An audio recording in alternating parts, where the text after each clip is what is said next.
তারা বলতো 40 বছর তুমি আমাদের চোখের সামনেই বড় হয়েছ, তোমার শিশুকাল, কৈশোরকাল, যৌবনকাল আমাদের চোখের সামনে গিয়েছে, হঠাৎ করে তুমি আবার নবী হয়ে যাও কেমনে? তোমাকে আমরা নবী হিসাবে মানি না, রসুল হিসাবে মানি না।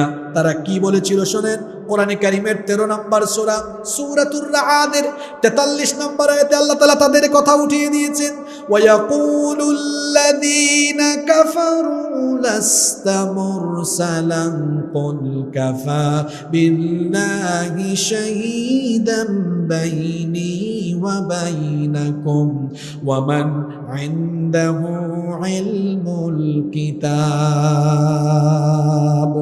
আর যারা কাফির তারা বলে লাস্তা মুরসালা, তুমি রাসূল নও। আল্লাহ বললেন, ও নবী আপনি বলে দেন, আল্লাহ এবং যাদের কাছে কিতাবের জ্ঞান আছে তারা আমার আর তোমাদের ব্যাপারে সাক্ষী হিসাবে যথেষ্ট। কাফিরেরা নবীজিকে বলতো, আল্লাহর নবী যখন বললেন আমি আল্লাহর তরফ থেকে রাসূল হিসাবে প্রেরিত হয়েছি, আমার উপর ঈমান আনো, তখন তারা সন্দেহ সংশয় পোষণ করে কি ওজর আপত্তি পেশ করেছিল। কোরআনে কারীমের 25 নম্বর সূরা সূরাতুল ফুরকানের 7 নম্বর আয়াতে আল্লাহ তাআলা বলছেন, ওয়াকালু মা লিহাদার রাসূলি ইয়াকুলুত তাআমা ওয়া ইয়ামশি ফিল আসওয়াক। মালি হাদার রাসূল, এটা আবার কেমন রাসূল? ইয়াকুলুত তাআম, আমাদের মতো খাবার খায়, ওয়া ইয়ামশি ফিল আসওয়াক, আবার আমাদের মতো বাজার ঘাটে যায়। তারা বলল এটা কেমন রাসূল, আমাদের মতো বাজার ঘাটে যায়, খাওয়া দাওয়া খায়, এটা কি করে রাসূল হয়? আমাদের মতোই পেশাব পায়খানা করে, বিয়ে শাদী করে, বাচ্চা কাচ্চা হয়েছে, বাজার ঘাট করে খাবার খায়, এ ব্যক্তি আবার নবী হয় কেমনে? তারা ভাবতো নবী যিনি হবেন তিনি আশ্চর্য কেউ হবেন। তারা আরো বলতো নবী যদি কেউ হতো তাহলে মানুষ কেন, ফেরেশতাকে তো আল্লাহ নবী বানাতে পারতেন। তারা যখন এই কথা বলল আল্লাহ জবাব দিলেন। কোরআনে কারীমের 17 নম্বর সূরা সূরা বনী ইসরাঈলের 95 নম্বর আয়াতে আল্লাহ বললেন, কুল লাউ কানা ফিল আরদি মালাইকাতুন ইয়ামশুনা মুতমাইন্নিনা লানাজ্জালনা আলাইহিম মিনাস সামাই মালাকার রাসূলা। যদি এই পৃথিবীতে মানুষ বসবাস না করে ফেরেশতা বাস করত, তাহলে আমি মানুষকে নবী না বানায়া ফেরেশতার জন্য ফেরেশতাকে নবী বানাতাম। পৃথিবীতে বাস করে মানুষ, এই জন্য মানুষের জন্য নবী ফেরেশতা বানাই নাই, মানুষকেই নবী বানিয়েছি। কারণ ফেরেশতা যদি নবী হতো আমাদের জন্য বিপদ হতো। ফেরেশতা তো পুরুষও না, নারীও না। আপনার বউয়ের সাথে যদি ঝামেলা হয়, এখন বলেন তো ফেরেশতা এটার সমাধান কেমনে করবে? তার নিজেরই তো বউ নাই। আল্লাহ বলছেন দুনিয়াতে বাস করে মানুষ, এই জন্য মানুষের জন্য নবীও বানিয়েছি মানুষ। এবার কাফেরেরা বলল ঠিক আছে বুঝলাম, মানুষকেই যদি নবী বানানো হয়, তাহলে তারা বলল মুহাম্মদ, আমরা বলি সাল্লাল্লাহু আলাইহি ওয়াসাল্লামকে কেন বানানো হলো? কারণ তিনি তো এতিম, তিনি গরিব, উনার মতো একজন গরিব বা এতিম মানুষকে কেন নবী বানানো হলো? তারা আপত্তি করে বলল। কোরআনে কারীমে আল্লাহ তাআলা বলছেন কোরআনে কারীমের 43 নম্বর সূরা সূরা যুখরুফের 31 নম্বর আয়াত আল্লাহ তাআলা বলছেন, এরা তখন বলেছিল ওয়াকালু লাউলা নুজ্জিলা হাযাল কুরআনু আলা রাজুলিম মিনাল কারয়াতাইনি আযীম। মানুষকেই যদি নবী বানাতে হয় তো মুহাম্মদকে কেন? সে তো এতিম, সে তো গরিব। মক্কা এবং তায়েফের সম্ভ্রান্ত কোনো মানুষকে আল্লাহ কেন নবী বানালেন না? এটা কি নেতা নির্বাচনের মতো ভোটাভুটির বিষয় নাকি? নবী বানান কে? ঘুমায় গেছেন নাকি? নেতা বানায় তো মানুষ ভোট দিয়ে, কিন্তু নবী রাসূল কি ভোটাভুটি করে হয় নাকি? যে একটা ইলেকশন হবে, যে বেশি ভোট পাবে সে নবী হবে? বিষয়টা এমন নাকি? ভোটাভুটি করে ইলেকশন করে নবী রাসূল হয় না। নবী রাসূল বানানোর দায়িত্ব কার? আল্লাহ প্রশ্ন করছেন, আহুম ইয়াকসিমুনা রাহমাত রাব্বিক, এরা কি আমার রহমত বন্টনের দায়িত্ব নিয়েছে নাকি? কারে আমি নবী বানাবো, কারে বানাবো না, এটা কি তারা ঠিক করবে না আল্লাহ ঠিক করবেন? জোরে বলেন, কে ঠিক করবে? এরা যখন রাসূলের ব্যাপারে এরকম আপত্তি করল, আল্লাহ তাআলা সূরা ইয়াসিন নাজিল করে জানিয়ে দিলেন, ইয়াসিন ওয়াল কুরআনিল হাকিম, বিজ্ঞানময় কোরআনের কসম করে আমি আল্লাহ বলছি, ইন্নাকা লামিনাল মুরসালিন, নিশ্চয়ই আপনি রসুলদের অন্তর্ভুক্ত, আপনি আল্লাহর রসুলেরা যত যাই বলুক না কেন আপনি আল্লাহর রসুল। আর এজন্য কোরআনের কসম আল্লাহ করলেন, এর কারণ হলো কোরআন এটা হলো নবীজির সবচেয়ে বড় মুজিজা। আল্লাহর নবীকে তো আল্লাহ অসংখ্য মুজিজা দিয়েছেন। আল্লাহর নবীকে দেখলে গাছ আর পাথর সালাম দিত।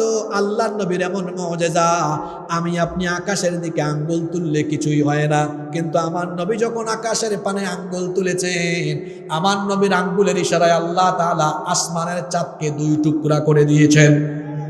এটা হলো আমার নবীর মুজিজা। অসংখ্য মুজিজা আমার নবীর জীবনে ঘটেছে, তার মধ্যে অন্যতম মুজিজা এবং শ্রেষ্ঠ মুজিজা হলো আল কোরআন। এই কোরআনের কসম আল্লাহ জন্যই করেছেন। কোরআন তো কোনো মানুষ বানাতে পারে না। কোরআন এসেছে কার তরফ থেকে? কোরআন কোনো মানুষ যেহেতু বানাতে পারে না, এজন্য আল্লাহ তাআলা বলছেন আমার প্রদত্ত, আমার নাজিল করা কোরআনের কসম করে বলছি, অবশ্যই আপনি রাসূলদের একজন। আলা সিরাতিম মুস্তাকিম, আর আপনি সিরাতে মুস্তাকিমের উপরে আছেন। সূরাতু ইয়াসিন, এই সূরাটি কোরআনুল কারীমের অত্যন্ত ফজিলতপূর্ণ সূরা। তিরমিজি শরীফের বর্ণনায় হাদিস এসেছে, আনাস ইবনে মালিক রাদিয়াল্লাহু আনহু হাদিসটি বর্ণনা করেছেন। তিনি বলেছেন, রাসূল কারীম আমরা সবাই মহব্বতে বলি সাল্লাল্লাহু, ইন্না লিকুল্লি শাইইন কলবা, নিশ্চয়ই প্রত্যেক জিনিসের একটা হার্ট আছে, প্রত্যেক জিনিসের একটা হৃদয় আছে, অন্তর আছে। ওয়া কলবুল কোরআনি সূরাতু ইয়াসিন, কোরআনে কারীমের কলব, কোরআনে কারীমের হৃদয় হলো সূরাতু ইয়াসিন। সুবহানাল্লাহ। সূরা ইয়াসিনকে বলা হয় কোরআনের কলব। সবাই বলেন তো সূরা ইয়াসিনকে কোরআনের কি বলা হয়? এই সূরা এত দামি সূরা, আল্লাহর নবী বলেছেন, মান করাআ সূরাতু ইয়াসিন কাতাবাল্লাহু লাহু বিকিরাআতিহা কিরাআতাল কুরআনি 10 মাররাত। যে ব্যক্তি এই সূরা ইয়াসিন পাঠ করবে, তেলাওয়াত করবে, আল্লাহ তার আমলনামায় 10 বার পুরা কোরআন শরীফ তেলাওয়াতের সওয়াব দান করে দিবে। আবার অন্য হাদিসে এসেছে, আল্লাহর নবী বলেছেন, মান করাআ ইয়াসিন ফি লাইলাতিন আসবাহা মাগফুরান লাহু। আল্লাহর নবী বলেছেন, যেই ব্যক্তি রাতের বেলা সূরা ইয়াসিন তেলাওয়াত করবে, সন্ধ্যার আগ, যে ব্যক্তি রাতের বেলা সূরা ইয়াসিন পাঠ করবে, সকাল হওয়ার আগেই আল্লাহ লোকটাকে মাফ করে দিবেন। আবার অন্য হাদিসে পাওয়া যায়, আল্লাহর নবী বলেছেন, যে ব্যক্তি সূরা ইয়াসিন পাঠ করবে, তেলাওয়াত করবে, সূরা ইয়াসিনের বদৌলতে আল্লাহ ওই লোকটার সকল অভাব অনটন দূর করে দিবেন। আল্লাহু আকবার। অন্য হাদিসে পাওয়া যায়, আল্লাহর নবী বলেছেন, সকালবেলা যে ব্যক্তি সূরা ইয়াসিন পাঠ করবে, সন্ধ্যা পর্যন্ত ওই লোকটাকে যিনি নিরাপত্তা দান করবেন তিনি কে? আবার আল্লাহর নবী সূরা ইয়াসিনের ব্যাপারে আরো বলেছেন, ইকরাউ সূরাতু ইয়াসিন আলা মাউতাকুম, তোমাদের মধ্য থেকে যদি কোনো ব্যক্তি মৃত্যু পথযাত্রী হয়, মৃত্যু পথযাত্রী ওই লোকটার সামনে বসে বসে সূরা ইয়াসিন তেলাওয়াত করো, সূরা ইয়াসিন তেলাওয়াতের বরকতে ওই লোকটার মৃত্যুকে আল্লাহ তাআলা সহজ করে দিবেন। এজন্য হাদিস বিশেষজ্ঞগণ বলেছেন, এই হাদিসগুলোকে জমা করে তারা সূরা ইয়াসিনের ব্যাপারে বলেছেন, এটি এমন একটি সূরা, এটি পাঠ করলে কঠিন বিপদ আপদকে আল্লাহ দূর করে দেন। এটি এমন একটি সূরা, যেই সূরা কোন মৃত্যু পথযাত্রী লোকের সামনে বসে তেলাওয়াত করলে আল্লাহ তার উপরে রহমত বরকত নাজিল করেন এবং তার মৃত্যুকে আল্লাহ তাআলা সহজ করে দেন। সুবহানাল্লাহ।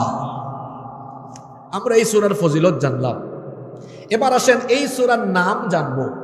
আপনারা বলবেন, হুজুর সূরার নাম তো আমরা জানি, আপনারা মাত্র একটা নাম জানেন, সেটা হলো ইয়াসিন। কিন্তু ইয়াসিন ছাড়াও এই সূরার আরো 5টা নাম তাফসীরে পাওয়া যায়। তাইলে 5 আর 1 হইল কত? জোরে বলেন, কত হইল? 6। প্রথম নাম হলো ইয়াসিন, এটা এই সূরার প্রথমেই এসেছে। দ্বিতীয় নাম হচ্ছে কলবুল কোরআন, এই সূরাকে কোরআনের হৃদয় বলা হয়। প্রশ্ন হতে পারে, কেন এই সূরাকে কোরআনের হৃদয় বলা হয়? কারণ এই সূরায় কিয়ামত, হাসর, নসরের কথা এত সুন্দর করে আলোচনা হয়েছে, এগুলো কেউ যদি অন্তর দিয়ে উপলব্ধি করতে পারে তাহলে তার জীবন পরকালমুখী হয়ে পরিচালিত হবে। আচ্ছা আপনারা বলেন তো, কোনো ব্যক্তির অন্তরে যদি আল্লাহর ভয় না থাকে তাহলে সেই ব্যক্তি কি গুনাহ থেকে বাঁচতে পারবে? এই যে আমার আগে আমার বড় ভাই বক্তব্য রাখলেন, তিনি বক্তব্য দিতে গিয়ে অনেক কিছু বলেছেন যে জনগণের পয়সা, রাষ্ট্রের পয়সা অনেকে খেয়ে ফেলে। তো কারো অন্তরে যদি আল্লাহর ভয় থাকে সে কি কখনো এই কাজ করতে পারবে? পারবে না। তাহলে অন্তরে যখন আল্লাহর ভয় আসবে তখন একজন মানুষ গুনাহ থেকে বাঁচতে পারবে। আমাদের যে বডি আছে, শরীর আছে, এই শরীরের সবচেয়ে গুরুত্বপূর্ণ অংশ কোনটা? অন্তর, হৃদয়। মনে করেন কোনো মানুষের চেহারা সুরত সুন্দর, গোটা শরীর ঠিক আছে, অসুবিধা নাই, শরীর সুস্থ আছে, কিন্তু তার ভেতরে থাকা অন্তরটা অসুস্থ। এই লোকটা কি আসলে সুস্থ না অসুস্থ? এর চিন্তা খারাপ, এর সবকিছু খারাপ হয়ে যাবে তার অন্তরের কারণে। এজন্য তো রাসূল বলেছেন, দেহের মধ্যে এই টুকরা, অর্থাৎ এই অন্তর ভালো থাকলে সব ভালো থাকবে, আর অন্তর খারাপ হয়ে গেলে সব খারাপ হয়ে যাবে। যেভাবে শরীরের মধ্যে অন্তর সুস্থ থাকলে ওই ব্যক্তি সুস্থ থাকবে, তেমনি ইমানের সুস্থতার জন্য অন্তরে পরকালের ভয় দরকার। আর এই পরকালের আলোচনা, হাসর নসর কিয়ামতের আলোচনা এই সূরা ইয়াসিনে ঢুকায় দিয়েছেন কে? এই বিষয়গুলো যখন কোনো মানুষের অন্তরে থাকবে তখন সে আল্লাহর পথে পরিচালিত হবে। এজন্যই এই সূরাটিকে বলা হয়েছে কলবুল কুরআন। কয়টা নাম বলে ফেলেছি ইতিমধ্যে? দুইটা, একটা হলো ইয়াসিন, আরেকটা কি বললাম? কলবুল কুরআন। এই সূরার আরেকটা নাম হচ্ছে সূরাতুল আযীমাহ, সুমহান সূরা। আল্লাহ তাআলার 99টা গুণবাচক নাম আছে। আল্লাহ, এটি হচ্ছে আল্লাহ তাআলার জাতি নাম, সত্তাগত নাম, মূল নাম। গলার আওয়াজটাকে ছেড়ে দিয়ে মহব্বতে একটা ডাক দেন তো, সবাই বলেন আল্লাহ। এটা ছাড়াও আল্লাহর 99টা গুণবাচক নাম আছে, তার মধ্যে আল্লাহর একটা গুণবাচক নাম হলো আযীম। এটা আপনি কোথায় পাবেন? আয়াতুল কুরসি যখন পড়বেন আল্লাহর এই নামটা আপনি পেয়ে যাবেন। ওয়ালা ইয়াউদুহু হিফযুহুমা ওয়া হুয়াল আলিয়্যুল আযীম। আযীম এই নামটা কার? সবাই বলেন আযীম নামটা কার? আবার এই কোরআনের নাম হলো আযীম।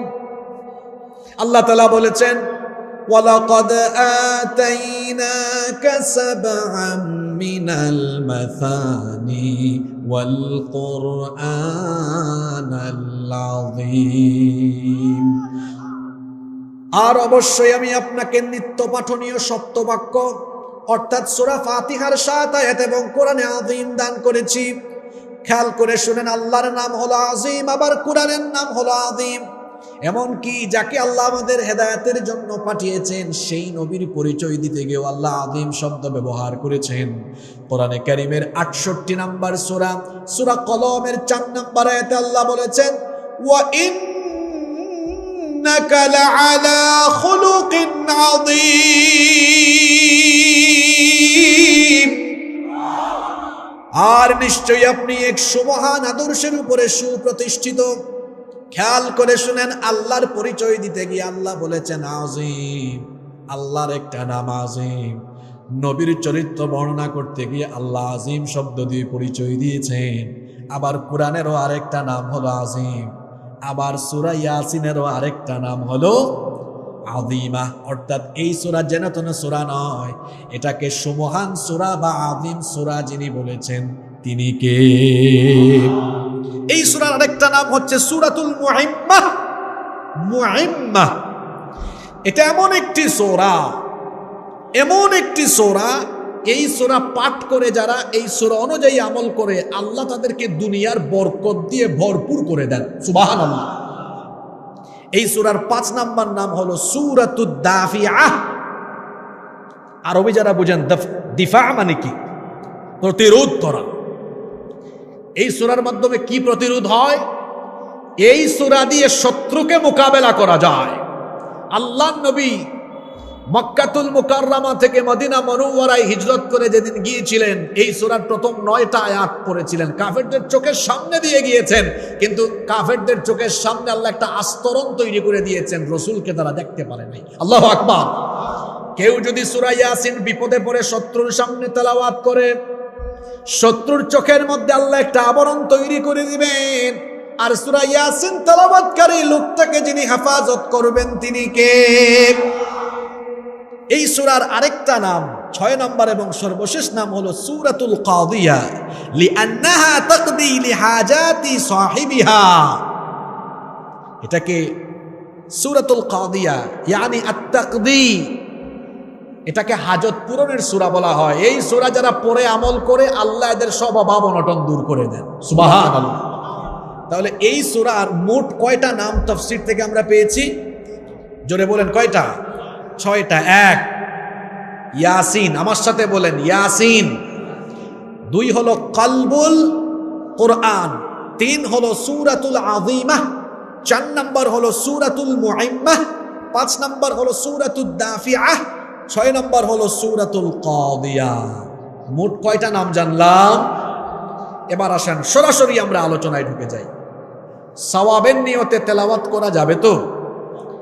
সবাই আমার সাথে পড়েন, আউযু বিল্লাহি মিনাশ শাইতানির রাজীম, বিসমিল্লাহির রাহমানির রাহিম, ইয়াসিন ওয়াল কুরআনিল হাকীম।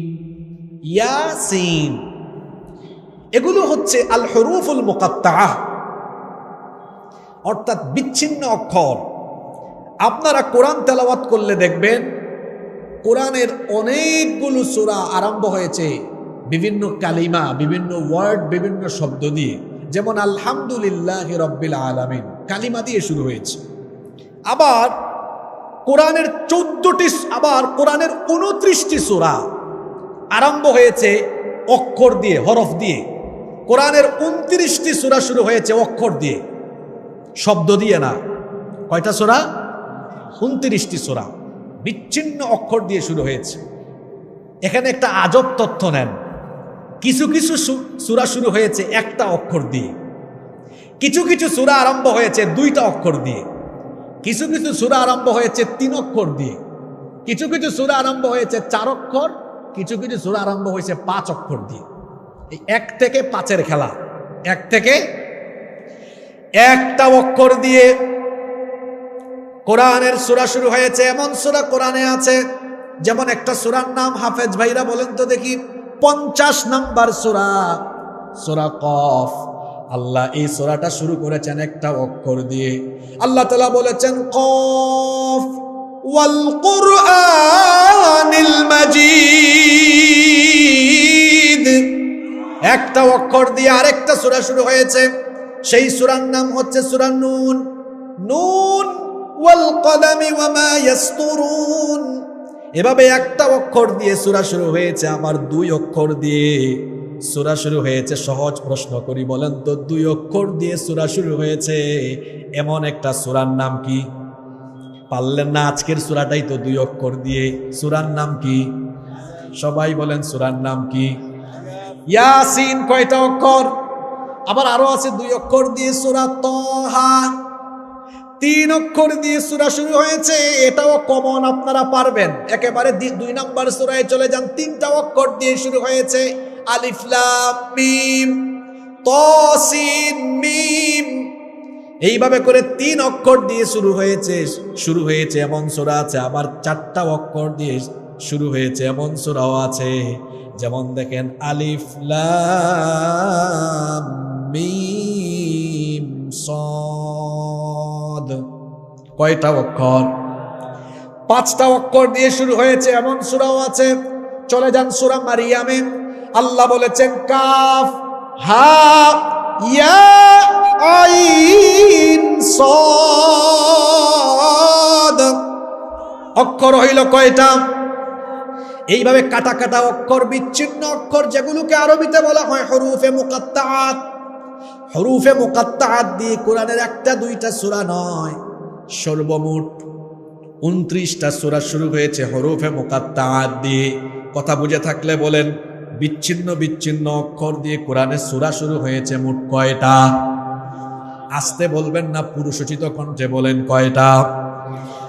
আজকের এই সূরা এটাও শুরু হয়েছে হরুফে মুকাত্তাআত দিয়ে, এটাও শুরু হয়েছে কাটা কাটা অক্ষর দিয়ে। আল্লাহ শুরু করেছেন এভাবে মহব্বতে, বলেন ইয়াসিন ওয়াল কুরআনিল হাকীম। ইয়াসিন, এগুলো হরুফে মুকাত্তাআত।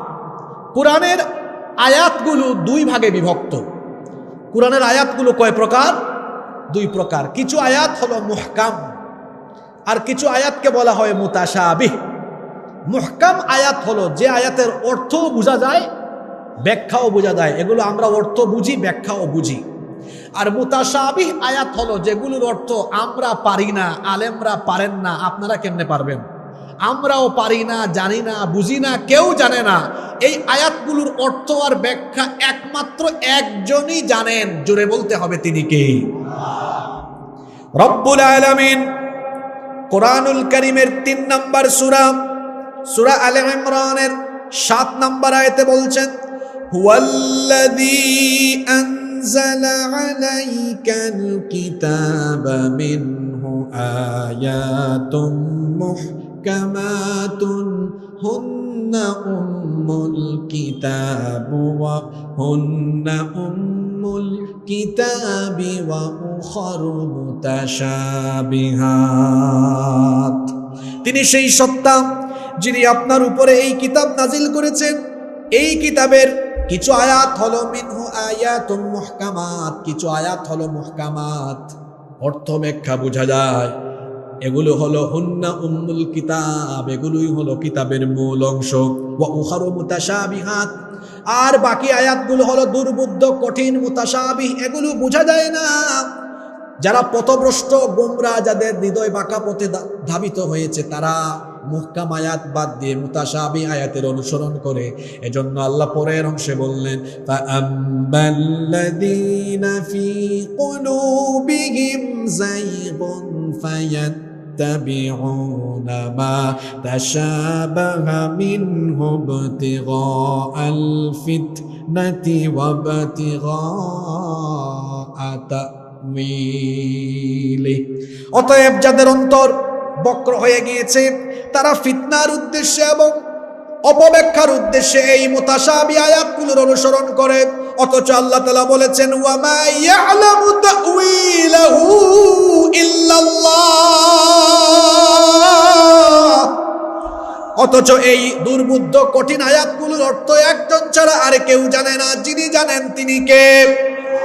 এরপরে আল্লাহ তাআলা ঈমানদারদের ব্যাপারে বলছেন, والراسخون في العلم يقولون آمنا به كل من عند ربنا وما يذكر إلا أولو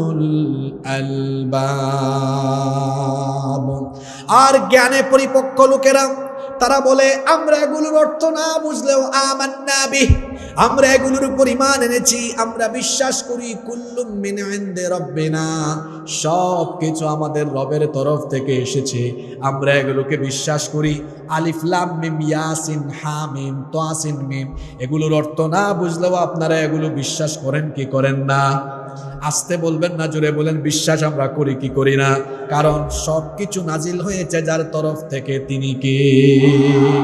এখন এখানে একটা প্রশ্ন, আমরা না হয় বিশ্বাস করলাম, কিন্তু যে আয়াতগুলোর অর্থ আমরা বুঝি না, আলেমরা জানেন না, এই সকল 29টা সূরার শুরুতে এরকম শব্দ আল্লাহ দিয়েছেন কেন? কারণটা কি? আমরা যদি এগুলোর অর্থ না জানি, ব্যাখ্যা নাই বা বুঝি, আল্লাহ এগুলো দিয়েছেন কেন? আল্লাহ কি এমনি এমনি দিয়েছেন? সেই কারণ আমি আপনাদেরকে বলি। সেই কারণটা হলো, এই আয়াতগুলো দিয়ে আল্লাহ তাআলা কুরআন নাজিলের যুগে কাফিরদেরকে চ্যালেঞ্জ করেছেন, পাশাপাশি কিয়ামত পর্যন্ত কুরআন অবিশ্বাসী সম্প্রদায়কে আল্লাহ ওপেন চ্যালেঞ্জ ছুড়ে দিয়েছেন। আচ্ছা বলেন তো, যেই অঞ্চলে কোরআন নাজিল হয়েছে ওই অঞ্চলের লোকদের ভাষা কি, বাংলা না ইংরেজি? জোরে বলেন। এটা তাদের মাতৃভাষা। আলেমরা বসে আছেন, তারা জানেন যেই যুগে কোরআন নাজিল হয়েছে সেই যুগে আরবি সাহিত্য চর্চা খুব সমৃদ্ধির জায়গায় ছিল। আরবি ভাষাতেই আল্লাহ কোরআন নাজিল করেছেন, আর এমন এমন শব্দ দিয়ে, এমন এমন অক্ষর দিয়ে সূরা স্টার্টিং করেছেন। তারা বলতো মুহাম্মদ, আমরা বলি সাল্লাল্লাহু আলাইহি ওয়াসাল্লাম নিজে নিজে বানায়া বানায়া আমাদেরকে কোরআন শোনায়, এগুলো আল্লাহ থেকে নাজিল হয় নাই। নাউজুবিল্লাহ পড়বেন না। এগুলো তারা যখন বলতো, আল্লাহ তখন কিছু কিছু সূরা বিচ্ছিন্ন অক্ষর দিয়ে নাজিল করে। আল্লাহ বললেন, ঠিক আছে, যদি আমার নবী নিজে থেকে কোরআন বানিয়ে থাকেন, এটা যদি মানুষের দ্বারা তৈরি করা এতটাই সহজ হয়, তাহলে এই কোরআন নাজিলের নীতি পদ্ধতিকে অনুসরণ করে তোমরাও পারলে এই রকম কোরআন বানাও। আল্লাহ চ্যালেঞ্জ দিলেন, আর সেই চ্যালেঞ্জটা আল্লাহ এক দফা দিলেন না, কয়েক দফা দিলেন। প্রথম দফার চ্যালেঞ্জ আল্লাহ দিলেন কোরআনে কারিমে। আল্লাহ তাআলা খুব সুন্দর করে বলেছেন, 17 নম্বর সূরা, সূরা বনী ইসরাঈলের 88 নম্বর আয়াতে আল্লাহ তাআলা বলছেন, قُلْ لَئِنِ اجْتَمَعَتِ الْإِنسُ وَالْجِنُّ عَلَىٰ أَن يَأْتُوا بِمِثْلِ هَٰذَا الْقُرْآنِ। ও নবী, আপনি বলুন, যদি দুনিয়ার সকল মানুষ এবং জিন, শুধু মানুষ নয়, মানুষ আর জিন সবাই মিলে যদি চেষ্টা করে কোরআনের মতো আরেকটা কোরআন বানাবে, বলেন তো কিয়ামত পর্যন্ত পারবে নাকি? জোরে বলেন, পারবে নাকি? আল্লাহ তাআলা এবার বললেন, লা ইয়াতুনা বিমিসলিহি ওয়ালাউ কানা বা'দুহুম লিবা'দিন যাহিরা। কখনো তারা পারবে না। আল্লাহ প্রথম দফায় চ্যালেঞ্জ করেছেন, পারলে পুরা কোরআনের মতো একটা কোরআন বানাও। খেয়াল করে দেখেন, আল্লাহ প্রথম দফায় যখন এই চ্যালেঞ্জ করলেন, এই চ্যালেঞ্জ কেউ গ্রহণ করতে পারে নাই, আজকের যুগেও কেউ পারে নাই, কিয়ামত পর্যন্ত পারবে না। আল্লাহ দ্বিতীয় দফা সুযোগ দিয়ে রেখেছেন, শোনো, কোরআনের মতো কোরআন বানানো লাগবে না। কোরআনে মোট সূরা আছে কয়টা? 114টা। আল্লাহ বললেন, পুরা কোরআনের মতো কোরআন বানানো লাগবে না। যদি সম্ভব হয়, কোরআনে কারীমের 11 নম্বর সূরা, সূরা হুদের 13 নম্বর আয়াতে আল্লাহ বললেন, أم يقولون افتراه قل فأتوا بعشر سور مثله مفتريات وادعوا من استطعتم من دون الله إن كنتم صادقين।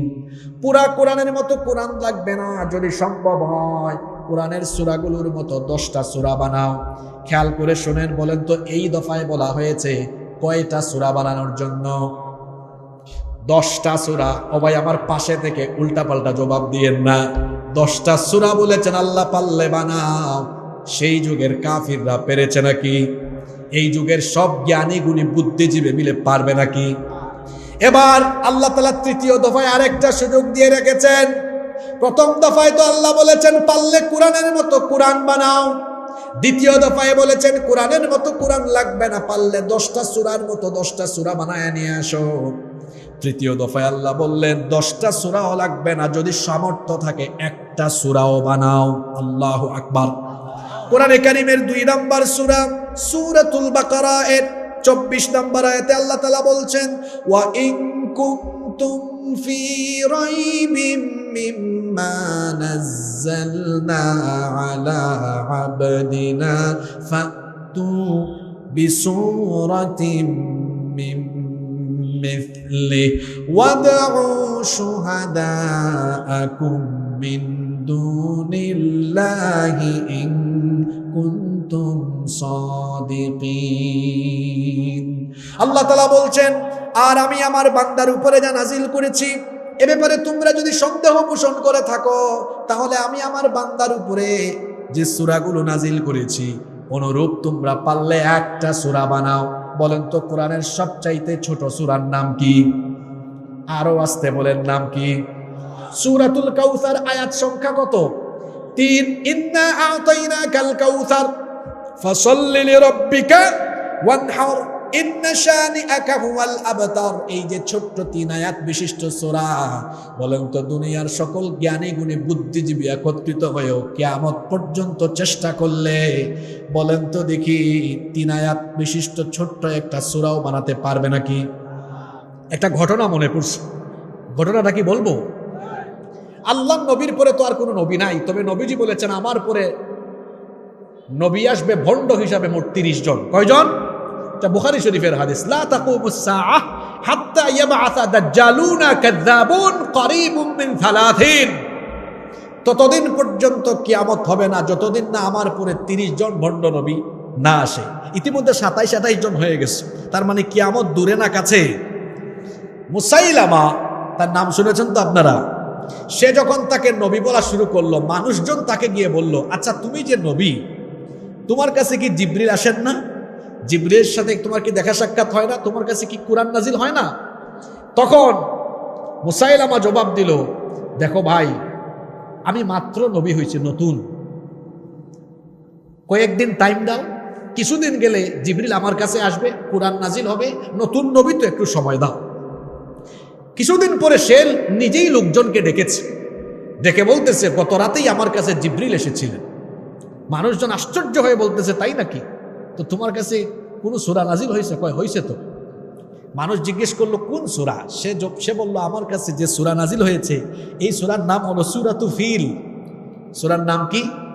কোরআনেও তো একটা ফিল আছে, আলাম তারা কাইফা ফাআলা রাব্বুকা বিআসহাবিল ফিল, এটা এই ফিল না। মানুষজন বলল আচ্ছা কোন ফিল দেখি বলো তো। এবার মুসাইলামা তেলাওয়াত আরম্ভ করছে। দেখেন কোরআন বানাইতে গেলে ঘটনা কি হইতে পারে। সে বলতেছে আমার কাছে যে সূরা নাজিল হয়েছে সেটা হলো এরকম, আল ফিল মাল ফিল ওয়ামা আদরাকা মাল ফিল লাহু যানাবু ওয়া বিল ওয়া লাহু খুরতুমুন তাওয়িল। ছন্দ মিল আছে কিন্তু অর্থ তো খুব সাংঘাতিক।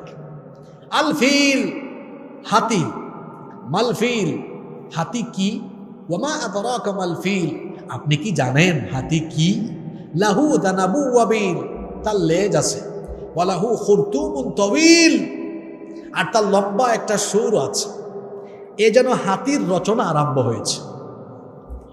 মানুষজন বলল মুসাইলামা তুই যে একটা মিথ্যুক, ভণ্ড, ধোঁকাবাজ, প্রতারক, এটা প্রমাণ হওয়ার জন্য এই সূরাটাই যথেষ্ট, আর কিছু লাগবে না। আল্লাহর কোরআনের সূরাগুলো কি এইরকম না? কত সুন্দর, তিলাওয়াতেও মজা, অর্থ বুঝতেও মজা, ব্যাখ্যা বুঝতেও মজা। সুবহানাল্লাহ। কয় দফায় আল্লাহ চ্যালেঞ্জ দিয়ে রেখেছেন? 3 দফা। কেউ চ্যালেঞ্জ গ্রহণ করে নাই, পারে নাই, কিয়ামত পর্যন্ত পারবে না। বলছিলাম কেন সূরাটা ইয়াসিন এই 2টা অক্ষর দিয়ে শুরু হয়েছে? এরকম একটা না, মোট কয়টা সূরা শুরু হয়েছে? 29টা সূরা। এটা একটা চ্যালেঞ্জ। দেখি পারলে এই স্টাইলে বানাও তো কিছু, পারবে? এবার আসেন এই সূরা ইয়াসিনের কয়টা অর্থ? রাইসুল মুফাসসিরিন আব্দুল্লাহ ইবনে আব্বাস রাদিয়াল্লাহু আনহুমা তিনি এই প্রথম আয়াতের তাফসীরে বলেছেন এখানে ইয়াসিন দ্বারা সম্ভবত ইয়া আইয়ুহাল ইনসান, হে মানব জাতি বোঝানো হয়েছে। কোন মুফাসসির বলেছেন ইয়াসিন হাদা ইসমুল্লাহ, এটা আল্লাহরই নাম। কোন মুফাসসির বলেছেন হাদা ইসমুন নবী সাল্লাল্লাহু আলাইহি ওয়াসাল্লাম। কোন মুফাসসির বলেছেন এখানে ইয়াসিন বলে নবীকে সম্বোধন করা হয়েছে। কোন মুফাসসির বলেছেন এখানে ইয়াসিন দ্বারা ইয়া সাইয়্যিদুল মুরসালিন, নবীজিকে সম্বোধন করা হয়েছে। এভাবে অনেক মত পাওয়া যায়, কিন্তু তাফসীর সব মুফাসসিররা শেষ করেছেন এক কথা দিয়ে। সেটা কি? সব ব্যাখ্যা দেওয়ার পরে বলছেন কোনটাতে সঠিক আমরা জানি না, ওয়াল্লাহু আ'লামু বিমুরাদিহি বিহি, এর সঠিক অর্থ আর ব্যাখ্যা কেবল একমাত্র একজন জানেন। জোরে বলতে হবে তিনি কে? আল্লাহ ইয়াসিন দিয়ে শুরু করেছেন। এরপরে আল্লাহ কি বলেছেন? ওয়াল কুরআনিল হাকিম, বিজ্ঞানময় কোরআনের কসম। আল্লাহ এখানে বিজ্ঞানময় কোরআনের কি করেছেন? কসম। এখানে শুরুতে যে ওয়াও এসেছে এটা হচ্ছে ওয়াও আল কাসমিয়া, এটা শপথের জন্য ব্যবহার হয়েছে। আপনারাও কসম করেন, মাঝে মাঝে কসম করেন না? তবে কসম করতে গিয়া মাঝে মাঝে অনেকে শিরক করে ফেলে, ঈমান হারিয়ে ফেলে।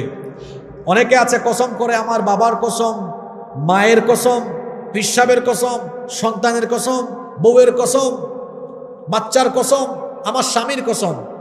মনে রাখবেন, আল্লাহ ছাড়া কারো নামে কসম করলে শিরক হয়ে যায়। আল্লাহর নবী বলেছেন, মান হালাফা বিগাইরিল্লাহি ফাকাদ আশরাকা, যে ব্যক্তি আল্লাহ ছাড়া অন্য কারো নামে কসম করলো সে আল্লাহর সাথে শিরক করলো। নাউযুবিল্লাহি মিন যালিক।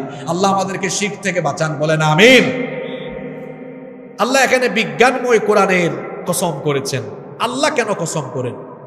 আল্লাহ কসম করেন এই কারণে, কসমের পরে যে বিষয়বস্তু নিয়ে আল্লাহ আলোচনা করেন ওই বিষয়ের সাথে সম্পর্কিত জিনিসের কসম আল্লাহ করেন। এখানে পরের আয়াতে আল্লাহ বলেছেন, ইন্নাকা লামিনাল মুরসালিন, নিশ্চয়ই আপনি রসুলদের অন্তর্ভুক্ত।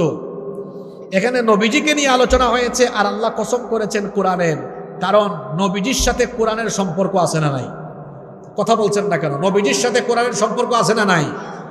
ওই দুইজন পাবলিকের মতো আরো যারা আছেন, আমি 1 মিনিট সময় দিলাম, চলে যান। আর যারা 20-25 মিনিট থাকতে পারবেন, কোমরে ব্যথা উঠবে না, এরা থাকেন। বুঝতে পেরেছেন? কমিটি তো ভেজাল লাগাই দিছে। মানুষ তো সেই সন্ধ্যা থেকে বসে আছে, পেশাব পায়খানা অনেকের চাপ দিচ্ছে। কি করবে? এই বিশৃঙ্খলাময় পরিস্থিতিতে রাত 11টার পরে আলোচনা করা যায় না। কষ্ট হচ্ছে আপনাদের? আল্লাহ এখানে কসম করেছেন কেন? কোরআনের কসম এজন্য করেছেন, পরে নবীর ব্যাপারে কথা বলেছেন। নবীর সাথে কোরআনের সম্পর্ক আছে না নাই? কারণ কোরআন যার উপরে নাজিল হয়েছে তিনি কে? কোরআন আল্লাহর উপর নাজিল হয়েছে। মানুষের মাথা না হয় ঠিক নাই, এখন যে আমার পাশে যারা বসছে এদের মাথা অত ঠিক নেই।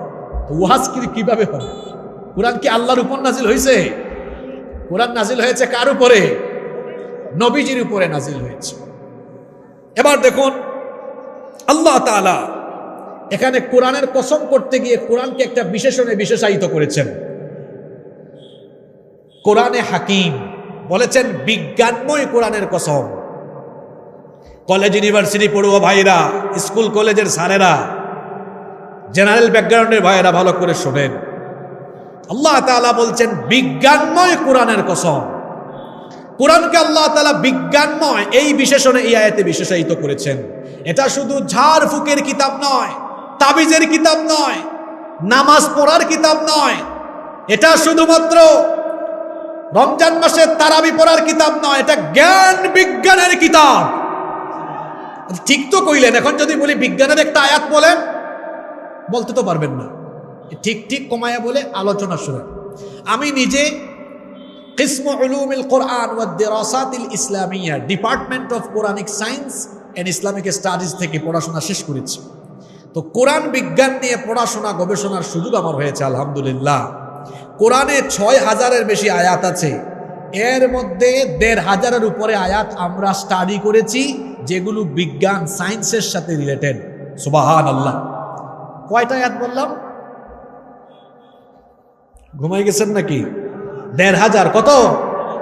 1500 আয়াত। কিসের ব্যাপারে? বিজ্ঞানের ব্যাপারে। এই কোরআন হলো বিজ্ঞানময় কিতাব। অনেকেই বলে এখন আধুনিক যুগ, বিজ্ঞানের যুগে, মধ্যযুগে নাজিল হওয়া এই কিতাব কোরআন, এটা কি এই যুগে চলতে পারে নাকি? এজন্য নিজে কোরআন শিখে না, তার বাচ্চাকেও শিখায় না। আর একটু আগেই হুজুর বলছিলেন বাচ্চাদেরকে মাদ্রাসায় পড়ায়েন, এতে করে দুনিয়া আখিরাতে শান্তি পাওয়া যাবে। ঠিক আছে, ভালো একটা প্রদর্শনী আপনারা দিয়েছেন, আমি খুশি হয়েছি। কিন্তু আমি অনুরোধ করে যাব, আগামী বছর প্রদর্শনীতে শুধু জানাজা দেখাইয়েন না। মানুষ ভাবে মাদ্রাসায় পড়াইলে শুধু জানাজা পড়ানোর যোগ্যতা হয়, বরং এই ক্যাডেট মাদ্রাসা থেকে প্রদর্শনী দেখাবেন। 15 মিনিট সময় রাখবেন, 5 মিনিট জানাজার প্রদর্শনী দেখাবে, 5 মিনিট আরবিতে বক্তৃতা করবে, শেষের 5 মিনিট অনর্গল ইংরেজিতে বক্তৃতা করবে। মাদ্রাসার ব্যাপারে একটা ধারণা আপনারা তৈরি করেছেন সমাজে। এটা কি? এটা এখানে পড়ে শুধুমাত্র এই জানাজার কোয়ালিটি অর্জন করা যায়, মানুষের বাড়ি দাওয়াত খাওয়ার কোয়ালিটি অর্জন করা যায়। এই ধারণাকে পরিবর্তন করেন। এলাকায় এলাকায় যে মাদ্রাসা আছে সেখানে ইন্টিগ্রেটেড কারিকুলাম চালু করেন। সেখানে যেমন কোরআন, হাদিস, আরবি, আকীদা, ফিকহ, সিরাত থাকবে, পাশাপাশি মাদ্রাসাগুলোতে ইংলিশ, ম্যাথ, আইটি, সোশ্যাল স্টাডিজের সকল সাবজেক্ট রাখবেন, যাতে আমার মাদ্রাসার ছেলেরা কম্পিউটার স্কিল তার যেন ভালো থাকে, আইটি স্কিল তার যেন ভালো থাকে, সেজন্য ইংরেজিতে অনর্গল কথা বলতে পারে, সেজন্য কম্পিউটারে এই রকম আমার পেছনে যে এলইডি টিভি আছে এখানে দাঁড়ায় যেন 1 ঘন্টা স্লাইড প্রেজেন্টেশন দিতে পারে। মাদ্রাসায় পড়লে শুধু ইমামতি করা যায়, এই ধারণা পাল্টে দেন। মাদ্রাসায় পড়ে পার্লামেন্টে গিয়ে বক্তৃতা রাখা যায়, এমন যোগ্যতা মাদ্রাসা থেকে তৈরি করতে হবে। ঠিক তো বললেন? পরিবর্তনের সিদ্ধান্ত নেন। আমার নিজেরও একাধিক প্রতিষ্ঠান আছে, আপনারা আসবেন দেখে যাবেন। ইন্টিগ্রেটেড কারিকুলাম দিয়ে তৈরি করবেন, যাতে সব যোগ্যতা থাকে। অনর্গল আরবি বলবে, অনর্গল ইংরেজি বলবে, সব দিকে দখল থাকবে। কোরআন, ওই হুজুরকে বলবো আগামী বছর 2 মিনিট বক্তৃতা রাখবেন যে কোরআন বিজ্ঞান নিয়ে কথা বলবে। বিজ্ঞানের কত আয়াত আছে কোরআনে, একটু উপরের দিকে চলে যান। মাথার উপরে যে আসমান আছে, মহাশূন্য আছে, এগুলোর ব্যাপারে কোরআনে কত আয়াত। আমরা শুধু পড়ে আছি তারাবি নিয়ে, খতমে তারাবি নিয়ে আছি, ঝাড় ফুকার খতম নিয়ে, কিন্তু কোরআনে যে বিজ্ঞানের এত তথ্য দেওয়া আছে। আবার কোরআনকে আল্লাহ সূরা ইয়াসিনে বিজ্ঞানময় কোরআন বলে বিশেষায়িত করেছেন। এর কারণ হলো কোরআনটা বিজ্ঞানময়, বিজ্ঞানের বহু তথ্য এখানে আছে। দেখুন আল্লাহ তাআলা কোরআনে কারীমের 21 নম্বর সূরা সূরাতুল আম্বিয়া এর 30 নম্বর আয়াতে কি বললেন? আওয়ালাম ইয়ারাল্লাযীনা কাফারু আন্নাস সামাওয়াতি ওয়াল আরদা কানাতা রাতকান ফাফাতাকনাহুমা। কাফিররা, অবিশ্বাসীরা কি দেখে না? খেয়াল করে শুনেন, এই যে এখানে বসে আছেন, এই জমিন এটা কেমনে বানানো হয়েছে? How the universe was created, এটা কিভাবে বানানো হয়েছে? স্টিফেন হকিং এর বিগ ব্যাং থিওরি গোটা বিশ্বের সবচেয়ে আলোচিত তত্ত্ব, যে মহাবিশ্ব পয়দা হয়েছে কেমনে, তৈরি হয়েছে কেমনে।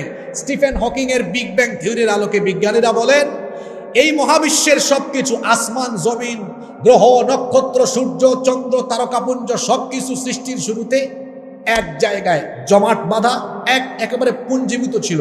তারপর একটা বিস্ফোরণ হয়ে সবকিছু সেপারেট হয়েছে, আর বিজ্ঞান এটার নাম দিয়েছে বিগ ব্যাং থিওরি। এই কথা কোরআনে সূরা আম্বিয়ার 30 নম্বর আয়াতে আল্লাহ এভাবে বলেছেন, শোনো, আসমান জমিন সৃষ্টির শুরুতে সব আলাদাই ছিল, আমি আল্লাহ আমার ক্ষমতা দিয়ে, আসমান জমিন সব একসাথে ছিল, আমি আল্লাহ আমার ক্ষমতা দিয়ে সেগুলোকে আলাদা আলাদা করে দিয়েছি। সুবহানাল্লাহ পড়বেন না? 1979 সালে সৌদি আরবের রাজধানী রিয়াদে একটি কনফারেন্স হয়েছিল, ইউথ কনফারেন্স, যুবকদেরকে নিয়ে একটা কনফারেন্স হয়েছে। সেই কনফারেন্সে উপস্থিত ছিলেন মার্কিন যুক্তরাষ্ট্রের বিখ্যাত একজন বিজ্ঞানী বালমার। এই আয়াত ওই কনফারেন্স হলে শুনে তিনি দাঁড়িয়ে গেলেন, বললেন, থামো, এটা কোন বই? কোন বইয়ে এই তথ্য পেয়েছ? বিজ্ঞান তো কিছুদিন আগে মহাবিশ্ব সৃষ্টির ধারণা দিয়েছে, এটা আবার কোন বই? এই বই এই তথ্য ঢুকলো কেমনে? বলা হলো, এটা এই যুগের কিতাব না মিয়া, এটা আরো 1500 বছর আগে নাজিল হওয়া আল্লাহর কিতাব। 1500 বছর আগে পৃথিবীতে বিজ্ঞানের বাপদাদার জন্ম হয়েছে। বালমার তখন বললেন, 1500 বছর আগে পৃথিবীতে বিজ্ঞানের জন্ম হয় নাই। সেই যুগে মহাবিশ্ব সৃষ্টির এই বিস্ময়কর তথ্য যেই কিতাবে এসেছে, এটা যেন কোনো কিতাব নয়, নিঃসন্দেহে এটা মহাবিশ্বের স্রষ্টা থেকে এসেছে। আমিও আর গুমরাহিতে পড়ে থাকতে চাই না। এই এক আয়াত শুনেই ওই কনফারেন্স হলে কালেমা পড়ে মুসলমান হয়েছে। বিজ্ঞান যত উন্নত হয়েছে, কোরআন বোঝা মানুষের জন্য কঠিন হয়েছে না সহজ হয়েছে? এবার একটু আকাশের পানে তাকান তো, মাথার উপরে এই যে আসমান আছে, জোরে বলেন কি আছে? এই আসমানকে দেখতে একটু নীলা নীলা দেখা যায়। এই আসমানকে আল্লাহ এমনি এমনি বানিয়েছেন? রব্বুল আলামিন কোরআনুল কারীমের 21 নম্বর সূরা সূরাতুল আম্বিয়া এর 32 নম্বর আয়াতে বলছেন, وَجَعَلْنَا السَّمَاءَ سَقْفًا مَحْفُوظًا وَهُمْ عَنْ آيَاتِهَا مُعْرِضُونَ। আর এভাবে করে আমি আসমানকে, শব্দচয়ন শুনেন, সাকফাম মাহফুযা, সুরক্ষিত ছাদ বানিয়েছি। The sky has been built as a roof for the protection of the earth. এই আসমানকে আমি পৃথিবীবাসীর সুরক্ষার জন্য সুরক্ষিত ছাদ বানিয়েছি। সুবহানাল্লাহ কি বাসায় গিয়ে বলবেন নাকি? বলেন তো আসমানকে কি বলা হয়েছে? কথাটা কি বললাম না? শুধু ছাদ না, আরেকটা কথা আছে এখানে, সুরক্ষিত। সুরক্ষিত। এই যে এখানে শামিয়ানা দেওয়া হলো, শীতকাল যদি হইতো না দিলে কুয়াশা পড়তো। আপনাদের প্রত্যেকের বাড়িতে ছাদ, টিনের চাল, মানে ছাদ বা চাল ছাউনি আছে না নাই? কেন দিয়েছেন? গ্রীষ্মকালে যেন রোদ না লাগে, শীতকালে যেন কুয়াশা না পড়ে, বর্ষাকালে যেন বৃষ্টি না পড়ে।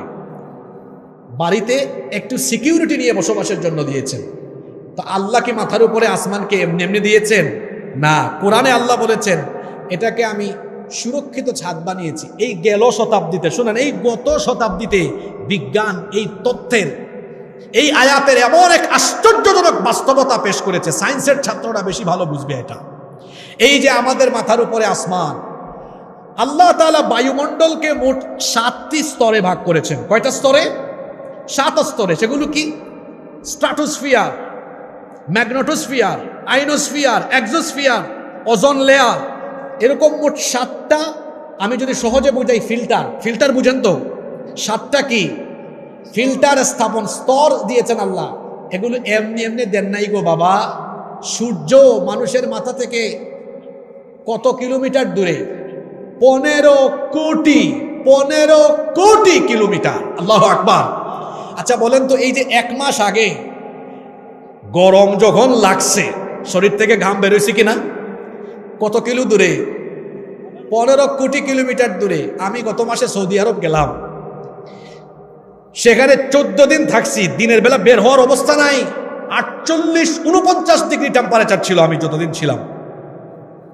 এত গরম। কত কিলো দূরে? 15 কোটি কিলোমিটার দূর থেকে হিট দেয়, তাও এই 48-49 অবস্থা খারাপ। এবার শুনেন, সূর্যের টেম্পারেচার কত? এই যে লাইটগুলো আছে, অপারেটর ভাই জানবে ভালো, এগুলোতে হয়তো 100-250 ইউনিট আছে না? সূর্যের তাপমাত্রা কত? বিজ্ঞানীরা বলছেন সূর্যকে যে টেম্পারেচার দেওয়া হয়েছে তার পরিমাণ হলো 1,40,00,000 সেন্টিগ্রেড। কিন্তু ওই 1,40,00,000 সেন্টিগ্রেড থেকে আজকে আপনারা দিনের বেলা তাপমাত্রা পাইছেন কত? 28-29। কেন এত কম পাইছেন? কখনো কি চিন্তা করছেন? খালি যে খতম করেন কোরআনের এই আয়াতগুলো নিয়ে ভাবেন না কেন? কেন এত কম পাইলেন? কারণ বায়ুমণ্ডলে আল্লাহ 7 স্তর দিয়েছেন। আল্লাযী খালাকা 7 সামাওয়াতিন তিবাকা। অন্য আয়াতে বলেছেন 7 তারাইক। এটাকে 7 স্তরে ভাগ করে দিয়েছি। সূর্যের আলো এসে প্রথম স্তরে ধাক্কা খায়, ধাক্কা খাইয়া দ্বিতীয় স্তরে যায়, আরেকটু ধাক্কা খায়। এরকম 7টা স্তরে ধাক্কা লাগতে লাগতে তার আলো কমে গিয়ে ফিল্টারিং হয়ে যতটুকু আলো হলে আমরা বাঁচবো, গাছপালা বাঁচবে, পশু পাখি বাঁচবে, ততটুকু আলো আল্লাহ আমাদেরকে দান করে।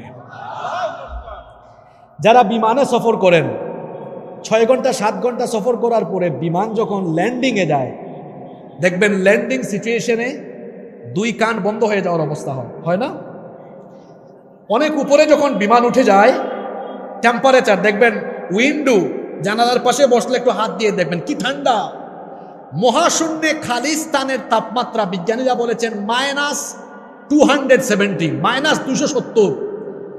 এই যে আমার ভাই আজকে এসেছেন, গত বছর এই লালমনিরহাটে একটা মাহফিলে আসছিলাম, আমি চাদর মুড়াইয়া এমনি বসছি। আপনারা গেছিলেন নাকি কেউ ওই মাহফিলে? এত ঠান্ডা ছিল। যাই হোক, সেদিন হয়তো 14-15 ডিগ্রি ছিল, তাও ঠান্ডা। আর মহাশূন্যের খালি স্থানের তাপমাত্রা কত? -270। আমি 5-6 বছর আগে ভারতের হিমাচল প্রদেশের সিমলা মানালি, আপনারা এই গুগলে সার্চ করবেন, সিমলা মানালি অনেক সুন্দর জায়গা। তো অক্টোবরে গিয়েছিলাম, -4 ছিল, -4 প্লাস না, -4। আর বিজ্ঞানীরা বলছেন মহাশূন্যে খালি স্থানের তাপমাত্রা হলো -270। খুব গরম, তাই না? কথা বুঝতেছেন আপনারা? খুব গরম নাকি? প্রচন্ড ঠান্ডা, হিমবাহ। ওইটা কি নেমে আসতে পারে? কথা বলেন না কেন? এটা দুনিয়ায় আসে? কেন আসে না? ওই যে 7 স্তরে ধাক্কা খায়, আসতে পারে না। আল্লাহ বলেছেন, শুনো বান্দা, তোমাদের মাথার উপরে আসমানকে প্রোটেকশন বানিয়েছি, তোমাদের জন্য সুরক্ষিত ছাদ বানিয়েছি। বেশি গরমও আসে না, বেশি ঠান্ডাও আসে না। আবার মহাশূন্যে ক্ষতিকর উল্কা আছে, একটা উল্কা এই মুহূর্তে পড়লে দুনিয়া জ্বলে পুড়ে ছাই হয়ে যাবে। একটা উল্কাও আসতে পারে না। আল্লাহ 7 স্তর দিয়ে বাধা দিয়ে রেখেছেন। এভাবে আল্লাহ আসমানকে সুরক্ষিত ছাদ বানিয়ে পৃথিবীকে বসবাসের উপযোগী করে দিয়েছেন। সুবহানাল্লাহ। এটা বিজ্ঞান গবেষণা করে এই তথ্যগুলো দিয়েছে গত শতাব্দীতে, আর কোরআনে আল্লাহ এই তথ্য দিয়েছেন ১৫০০ বছর আগে। আপনার বিজ্ঞান পুরাতন না কোরআন পুরাতন? বলছে কোরআন নাকি পুরাতন, মানে তথ্যগত দিক থেকে কোরআন পুরাতন, ঠিক আছে, কিন্তু আগে কি কোরআন না বিজ্ঞান? বিজ্ঞান কি কোরআনের উপর নির্ভরশীল না কোরআন বিজ্ঞানের উপরে? বিজ্ঞান কোরআনের উপরে নির্ভরশীল। আল্লাহ এই যে আমরা এই সূরা আজকে এমনি এমনি শুরু করে নাই, ওয়াল কুরআনিল হাকিম, এটা বিজ্ঞানময় কোরআন। এই বিজ্ঞানময় কোরআনের কসম করেছেন কে? আকাশে তো ছিলেন, এবার একটু জমিনে নামেন। এই যে বসে আছেন, এটা তো এরকম এরকম নড়াচড়া করতো। একটা তথ্য সবাই জানে, স্কুলে পড়ছে, পৃথিবী গতিশীল। আচ্ছা, ঘুরলে কি হয়? মনে করেন যদি এটা এখন ঘুরে, দেখতেছেন তো, এরকম যদি পৃথিবী ঘুরতেই থাকে অনবরত, আমরাও তো ঘুরে যাব। যদি এটা নড়াচড়া আরম্ভ হয়, এটা যেন অতিরিক্ত নড়াচড়া না করে। আল্লাহ বলছেন ওয়া আলকা ফিল আরদ রাওয়াসিয়া আন তামিদা বিকুম। সূরা নাজিয়াতে আল্লাহ বলেছেন আলাম নাজআলিল আরদা মিহাদা ওয়াল জিবালা আওতাদা, আমি কি জমিনের উপরে পাহাড়কে পেরেকের মতো গেড়ে দিয়ে জমিনকে তোমাদের বসবাসের উপযোগী বানাইনি? সুবহানাল্লাহ পড়বেন না? এই চেয়ার একটা সময় গাছের কয়েকটা কাঠ ছিল, কাঠের টুকরা। আচ্ছা বলেন তো, আপনাদের এলাকায় নদীতে নৌকা চলে না? নৌকা যদি পেরেক মাইরা, পেরেক না মেরে যদি তক্তা দিয়ে দেয়, এটা দিয়ে চলাচল করা যাবে?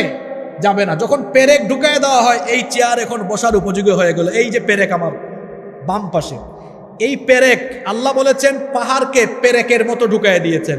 এখন বলেন তো, পেরেকের কোন অংশ বেশি, নিচের দিকে না উপরের অংশের? নিচের দিকে পেরেকের বেশি অংশ ঢুকে গিয়েছে। তাহলে আমরা যে পাহাড় দেখি, আমার বাড়ি সিলেটে উঁচা উঁচা পাহাড় দেখি, কোরআনে আল্লাহ বলেছেন যে আমি জমিনের উপরে পাহাড়কে পেরেকের মতো কেটে দিয়েছে, তো পাহাড়ের তো বেশি অংশ দেখি উপরের দিকে দেখা যায়। একটু গুগল শরীফে আজকে সার্চ করিয়েন ওয়াজের পরে। এই যে মাউন্ট এভারেস্টের চূড়া হলো জমিন থেকে 9 কিলোমিটার উঁচু, আর বিজ্ঞানীরা গবেষণা করে দেখেছেন, ভূতত্ত্ববিদরা গবেষণা করে দেখেছেন, এর গভীরতা শেকড় হলো 125 কিলোমিটার পর্যন্ত বিস্তৃত। আল্লাহু আকবার। তাহলে পাহাড় পর্বতকে যে আল্লাহ পেরেকের সাথে তুলনা করেছেন, যৌক্তিক না অযৌক্তিক? যৌক্তিক না অযৌক্তিক? আসেন এবার, এখন তো ডিজিটাল যুগ, অফিসে গিয়ে কেউ হাজিরা দেয় না, কি দেয়? ফিঙ্গারপ্রিন্ট। আপনার সাথে আমারটার কোনো মিল নাই। আপনার সাথে কেমনে মিলবে? আমার একটার সাথে তো আরেকটার মিল নাই। যখন সিম রেজিস্ট্রেশন করেন, দেখবেন আঙ্গুলের ছাপ। পাসপোর্ট করতে গেলে আঙ্গুলের ছাপ, সাব রেজিস্ট্রি অফিসে গেলে দলিলেও আঙ্গুলের ছাপ, ভোট দিতে গেলেও আঙ্গুলের ছাপ, বিদেশে গেলে ইমিগ্রেশনেও আঙ্গুলের ছাপ। কেন? আমারটার সাথে আপনারটার কোনো মিল। এখন 2025 সাল, 1800 সালের আগ পর্যন্ত ফিঙ্গারপ্রিন্টের কথা মানুষ জানতই না। সর্বপ্রথম ব্রিটিশ বিজ্ঞানী উইলিয়াম হার্সাল মানবদেহের উপরে গবেষণা চালিয়ে ইংল্যান্ডে সর্বপ্রথম এই ফিঙ্গারপ্রিন্ট শুরু হয়, পরে সারা পৃথিবীতে ছড়িয়ে যায়। কিন্তু যেই কোরআনকে শুধু খতমেরা রমজান মাসে তারাবির কিতাব বানিয়েছেন, এই কোরআন তো আপনি দেখলেন না, পড়লেন না, বুঝলেন না। খুলেন তো একটু কোরআন। কোরআনে কারিমের 75 নম্বর সূরা সূরাতুল কিয়ামা এর 3 এবং 4 নম্বর আয়াতে আল্লাহ তাআলা বলছেন আয়াহসাবু আল্লান নাজমা'a 'idama বালা কাদিরিনা আলা আন নুসাউইয়া বানানা। যারা বলে মানুষ মারা যাওয়ার পরে তাকে আবার তার লাশ পচে গেলে গলে গেলে কেমনে আবার জোড়া লাগাইয়া জীবিত করা হবে? আল্লাহ বলছেন বান্দারে, তোমার পচে যাওয়া গলে যাওয়া হাড্ডি গুড্ডি মাংসকে শুধু আমি জোড়া লাগাবো না, বরং তোমাদের প্রত্যেকের হাতের আঙ্গুলের যে মাথা আঙ্গুলের ছাপ আছে ওইটা পর্যন্ত আমি আবার একত্রিত করে দিব। এই তত্ত্ব আল্লাহ কোরআনে বলেছেন কত বছর আগে? ঘুমায়া গেছেন, ভালোই হয়েছে, 1500 বছর আগে। কত বছর আগে? আর বিজ্ঞান বলেছে 1800 সালে, অর্থাৎ এখন থেকে মাত্র 225 বছর আগের কথা। বলেন তো দেখি, তাহলে কোরআন আগে না বিজ্ঞান আগে? মাদ্রাসার হুজুরদেরকে বলবো মাহফিল আগামী বছর রেগুলার শোনাবেন, তাইলে মানুষ বাচ্চাদেরকে মাদ্রাসায় দিবে, স্কুলে দিবে না। আমার দেশে স্কুল কলেজে অপূর্ণতা আছে। কিভাবে অপূর্ণতা? স্কুলের ছাত্ররা ইংরেজি পারে, সব পারে, ওযু করতে জানে না, কোরআন পড়তে পারে না, নামাজটাও পড়তে পারে না। এটা হলো স্কুলের অপূর্ণতা। মাদ্রাসায় অপূর্ণতা আছে। ওযু জানে, গোসলের ফরজ জানে, কোরআন জানে, হাদিস জানে, একটু শুদ্ধ করে বাংলা বলতে পারে না, অনেকে ইংরেজি বলতে পারে না, কম্পিউটার চালাইতে পারে না, শুধু ইমামতি পারে। মাদ্রাসায়ও অপূর্ণতা, স্কুলেও অপূর্ণতা। আপনারা উদ্যোগ নেন, এলাকায় এলাকায় এমন মাদ্রাসা গড়ে তুলবেন, এই মাদ্রাসায় আমাদের ছেলেরা যেমনি ভাবে কোরআন হাদিসের চর্চা করবে, ঠিক তেমনি ভাবে আধুনিক শিক্ষা গ্রহণ করে এরা গোটা বিশ্বকে নেতৃত্ব দেওয়ার মতো যোগ্যতা অর্জন করবে। আপনারা কি রাগ করলেন নাকি আমার কথা? কোরআন এটা শুধু ঝাড়ফুঁকের কিতাব নয়। এজন্য আল্লাহ তাআলা সূরা ইয়াসিনে বলেছেন, আমার সাথে পড়েন, ইয়াসিন ওয়াল কুরআনিল হাকীম। ইয়াসিন, বিজ্ঞানময় কোরআনের কসম। আপনাদের কষ্ট হচ্ছে তাই না? এবার মূল জায়গায় চলে আসছি। আল্লাহ এবার বলছেন, যে জন্য কসম করলেন সেই কথাটা এখন বলছেন, যে কারণে কসম করেছেন সেই কথা আল্লাহ এখন বলছেন। সেই কথাটা হলো, আল্লাহ বলছেন, ইন্নাকা লামিনাল মুরসালিনা আলা সিরাতিম মুস্তাকিম। নিশ্চয়ই আপনি রাসূলদের অন্তর্ভুক্ত। আপনি বলে কাকে বোঝানো হচ্ছে? মুহাম্মদুর রাসূলুল্লাহ সাল্লাল্লাহু আলাইহি ওয়াসাল্লাম। দেখেন, এই কথাটা বলার জন্য, এটা 3 নম্বর আয়াত, এই কথাটা বলার জন্য আগের 2 আয়াতে প্রথমে ইয়াসিন হরফে মুকাত্তাআত, পরের আয়াতে কোরআনের কসম। কসমটা শুধু করেছেন এই কথাটা বলার জন্য। কোন কথাটা? আপনি রাসূলদের একজন। আল্লাহ কসম করলেন কোরআনের, এরপরে বললেন আপনি রাসূলদের একজন। কেন তাহলে কোরআনের কসম করলেন? কারণ কাফিররা আল্লাহর নবীকে বলেছে যে তুমি তো আসলে রাসূল না। নাউজুবিল্লাহ পড়তে মন চায় না? তারা বলতো 40 বছর তুমি আমাদের চোখের সামনেই বড় হয়েছ, তোমার শিশুকাল, কৈশোরকাল, যৌবনকাল আমাদের চোখের সামনে গিয়েছে, হঠাৎ করে তুমি আবার নবী হয়ে যাও কেমনে? তোমাকে আমরা নবী হিসাবে মানি না, রাসূল হিসাবে মানি না।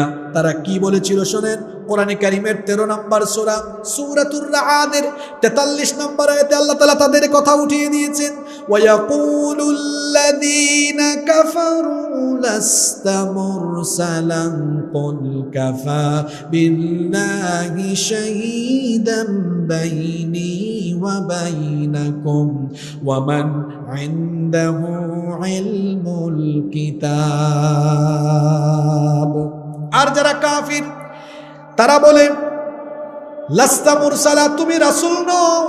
আল্লাহ বললেন, ও নবী আপনি বলে দেন, আল্লাহ এবং যাদের কাছে কিতাবের জ্ঞান আছে তারা আমার আর তোমাদের ব্যাপারে সাক্ষী হিসাবে যথেষ্ট। কাফিরেরা নবীজিকে বলতো, আল্লাহর নবী যখন বললেন আমি আল্লাহর তরফ থেকে রাসূল হিসাবে প্রেরিত হয়েছি, আমার উপর ঈমান আনো, তখন তারা সন্দেহ সংশয় পোষণ করে কি ওজর আপত্তি পেশ করেছিল। কোরআনে কারীমের 25 নম্বর সূরা সূরাতুল ফুরকানের 7 নম্বর আয়াতে আল্লাহ তাআলা বলছেন, ওয়া ক্বালু মা লিহাদার রাসূলি ইয়াকুলুত তাআমা ওয়া ইয়ামশি ফিল আসওয়াক। মালি হাদার রাসূল, এটা আবার কেমন রাসূল? ইয়াকুলুত তাআম, আমাদের মতো খাবার খায়, ওয়া ইয়ামশি ফিল আসওয়াক, আবার আমাদের মতো বাজার ঘাটে যায়। তারা বলল এটা কেমন রাসূল? আমাদের মতো বাজার ঘাটে যায়, খাওয়া দাওয়া খায়, এটা কি করে রাসূল হয়? আমাদের মতোই পেশাব পায়খানা করে, বিয়ে শাদী করে, বাচ্চা কাচ্চা হয়েছে, বাজার ঘাট করে খাবার খায়, এ ব্যক্তি আবার নবী হয় কেমনে? তারা ভাবতো নবী যিনি হবেন তিনি আশ্চর্য কেউ হবেন। তারা আরো বলতো নবী যদি কেউ হতো তাহলে মানুষ কেন, ফেরেশতাকে তো আল্লাহ নবী বানাতে পারতেন। তারা যখন এই কথা বলল, আল্লাহ জবাব দিলেন কোরআনে কারীমের 17 নম্বর সূরা সূরা বনী ইসরাঈলের 95 নম্বর আয়াতে আল্লাহ বললেন, কুল লাউ কানা ফিল আরদি মালাইকাতুন ইয়ামশুনা মুতমাইন্নিনা লানাজ্জালনা আলাইহিম মিনাস সামাই মালাকার রাসূলা। যদি এই পৃথিবীতে মানুষ বসবাস না করে ফেরেশতা বাস করত, তাহলে আমি মানুষকে নবী না বানায়া ফেরেশতার জন্য ফেরেশতাকে নবী বানাতাম। পৃথিবীতে বাস করে মানুষ, এই জন্য মানুষের জন্য নবী ফেরেশতা বানাই নাই, মানুষকেই নবী বানিয়েছি। কারণ ফেরেশতা যদি নবী হতো আমাদের জন্য বিপদ হতো। ফেরেশতা তো পুরুষও না, নারীও না। আপনার বউয়ের সাথে যদি ঝামেলা হয়, এখন বলেন তো ফেরেশতা এটার সমাধান কেমনে করবে? তার নিজেরই তো বউ নাই। আল্লাহ বলছেন দুনিয়াতে বাস করে মানুষ, এই জন্য মানুষের জন্য নবীও বানিয়েছি মানুষ। এবার কাফেরেরা বলল ঠিক আছে বুঝলাম, মানুষকেই যদি নবী বানানো হয়, তাহলে তারা বলল মুহাম্মদ, আমরা বলি সাল্লাল্লাহু আলাইহি ওয়াসাল্লামকে কেন বানানো হলো? কারণ তিনি তো এতিম, তিনি গরিব। উনার মতো একজন গরিব বা এতিম মানুষকে কেন নবী বানানো হলো? তারা আপত্তি করে বলল। কোরআনে কারিমে আল্লাহ তাআলা বলছেন, কোরআনে কারিমের 43 নম্বর সূরা, সূরা যুখরুফের 31 নম্বর আয়াত, আল্লাহ তাআলা বলছেন এরা তখন বলেছিল ওয়াকালু লাউলা নুজিলা হাদাল কুরআনু আলা রাজুলিম মিনাল কারয়াতাইনি আযীম। মানুষকেই যদি নবী বানাতে হয় তো মুহাম্মদকে কেন? সে তো এতিম, সে তো গরিব। মক্কা এবং তায়েফের সম্ভ্রান্ত কোনো মানুষকে আল্লাহ কেন নবী বানালেন না? এটা কি নেতা নির্বাচনের মতো ভোটাভুটির বিষয় নাকি? নবী বানান কে? ঘুমায় গেছেন নাকি? নেতা বানায় তো মানুষ ভোট দিয়ে, কিন্তু নবী রাসূল কি ভোটাভুটি করে হয় নাকি? যে একটা ইলেকশন হবে, যে বেশি ভোট পাবে সে নবী হবে? বিষয়টা এমন নাকি? ভোটাভুটি করে ইলেকশন করে নবী রাসূল হয় না। নবী রাসূল বানানোর দায়িত্ব কার? আল্লাহ প্রশ্ন করছেন আহুম ইয়াকসিমুনা রাহমাত রাব্বিক, এরা কি আমার রহমত বন্টনের দায়িত্ব নিয়েছে নাকি? কারে আমি নবী বানাবো, কারে বানাবো না, এটা কি তারা ঠিক করবে না আল্লাহ ঠিক করবেন? জোরে বলেন, কে ঠিক করবে? এরা যখন রাসূলের ব্যাপারে এরকম আপত্তি করল, আল্লাহ তাআলা সূরা ইয়াসিন নাজিল করে জানিয়ে দিলেন, ইয়াসিন ওয়াল কুরআনিল হাকিম, বিজ্ঞানময় কোরআনের কসম করে আমি আল্লাহ বলছি, ইন্নাকা লামিনাল মুরসালিন, নিশ্চয়ই আপনি রাসূলদের অন্তর্ভুক্ত। আপনি আল্লাহর রাসূলেরা যত যাই বলুক না কেন, আপনি আল্লাহর রাসূল। আর এজন্য কোরআনের কসম আল্লাহ করলেন, এর কারণ হলো কোরআন এটা হলো নবীজির সবচেয়ে বড় মুজিজা। আল্লাহর নবীকে তো আল্লাহ অসংখ্য মুজিজা দিয়েছেন। আল্লাহর নবীকে দেখলে গাছ আর পাথর সালাম দিত। আল্লাহর নবীর এমন মুজিজা, আমি আপনি আকাশের দিকে আঙ্গুল তুললে কিছুই হয় না, কিন্তু আমার নবী যখন আকাশের পানে আঙ্গুল তুলেছেন, আমার নবীর আঙ্গুলের ইশারায় আল্লাহ তাআলা আসমানের চাঁদকে 2 টুকরা করে দিয়েছেন। এটা হলো আমার নবীর মুজিজা। অসংখ্য মুজিজা আমার নবীর জীবনে ঘটেছে, তার মধ্যে অন্যতম মুজিজা এবং শ্রেষ্ঠ মুজিজা হলো আল কোরআন। এই কোরআনের কসম আল্লাহ জন্যই করেছেন। কোরআন তো কোনো মানুষ বানাতে পারে না। কোরআন এসেছে কার তরফ থেকে? কোরআন কোনো মানুষ যেহেতু বানাতে পারে না, এজন্য আল্লাহ তাআলা বলছেন আমার প্রদত্ত, আমার নাজিল করা কোরআনের কসম করে বলছি, অবশ্যই আপনি রাসূলদের একজন। আলা সিরাতিম মুস্তাকিম, আর আপনি সিরাতে মুস্তাকিমের উপরে আছেন। এরপরে আল্লাহ বলছেন তানজিলাল আজিজির রহিম, এই কোরআন নাজিল হয়েছে এমন এক সত্তার কাছ থেকে। এখানে আল্লাহর 2টা গুণ বলা হলো, আজিজ আর রহিম। আজিজ শব্দের অর্থ হচ্ছে মহাপরাক্রমশালী। আল্লাহর ক্ষমতা সবচেয়ে কম না বেশি? আল্লাহর কেমন ক্ষমতা? নগরকে সাগর বানান, সাগরকে নগর বানান, রাতকে দিন বানান, দিনকে রাত বানান, ধনীকে ফকির বানান, ফকিরকে ধনী বানান। ক্ষমতায় থাকা ব্যক্তিকে জুতা পেটা করাইয়া ক্ষমতা থেকে নামান, দুর্বলকে আবার ক্ষমতায় বসান। সব ক্ষমতার মালিক কে? খুব ঠিকঠাক থেকে নড়ে চড়ে বসে করলেন। এই সব কথা শোনার জন্য খালি মাহফিলে আসেন, তাই না? কিছু জ্ঞানও তো নিয়ে যাবেন। মনে রাখবেন, পৃথিবীকে মোকাবেলা করতে হলে বুদ্ধিবৃত্তিক শক্তি দরকার, জ্ঞান দরকার। জ্ঞান ছাড়া কাউকে মোকাবেলা করা যায় না। খালি মিছিল দিয়া, স্লোগান দিয়া পৃথিবীকে জয় করা যায় না। বুদ্ধিবৃত্তিক ভাবে জ্ঞান অর্জন করে এগিয়ে যেতে হয়। মাহফিলে যখন আসবেন জ্ঞান অর্জনের, জ্ঞান আহরণের নিয়তে আসবেন। আল্লাহ তৌফিক দান করেন। আল্লাহ বলছেন এটা এমন সত্তার কাছ থেকে এসেছে যিনি হলেন আজিজ, মহাপরাক্রমশালী। তিনি এমন, তিনি যা ইচ্ছা তাই করতে পারেন, তাকে বাধা দেওয়ার কোনো শক্তি দুনিয়াতে। এরপরে আল্লাহর আরেকটা পরিচয় দেওয়া হয়েছে, এই কোরআন যার তরফ থেকে এসেছে তিনি রাহিম, তিনি হলেন মেহেরবান, তিনি বড়ই দয়াবান। এখানে আল্লাহ তার সিফাতি একটা নাম রাহিম ব্যবহার করেছেন। কেন?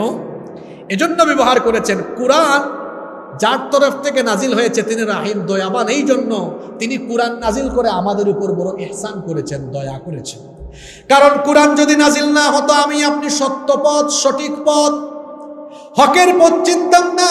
পৃথিবীতে তো অসংখ্য আঁকাবাঁকা পথ আছে, সঠিক পথ কোনটা এটা আল্লাহ তাআলাই আমাদেরকে নির্ধারণ করে দিয়েছেন। আল্লাহ যদি নির্ধারণ করে না দিতেন আমরা নির্ধারণ করতে পারতাম না। এজন্য রব্বুল আলামিন কোরআনে কারীমের 16 নম্বর সূরা সূরাতুন নাহালের 9 নম্বর আয়াতে বলছেন, ওয়া আলাল্লাহি কাসদুস সাবিলি ওয়া মিনহা জাইরুম ওয়ালাউ শাআ লাহাদাকুম আজমাইন। আর সোজা রাস্তা দেখায়া দেওয়ার দায়িত্ব আমার।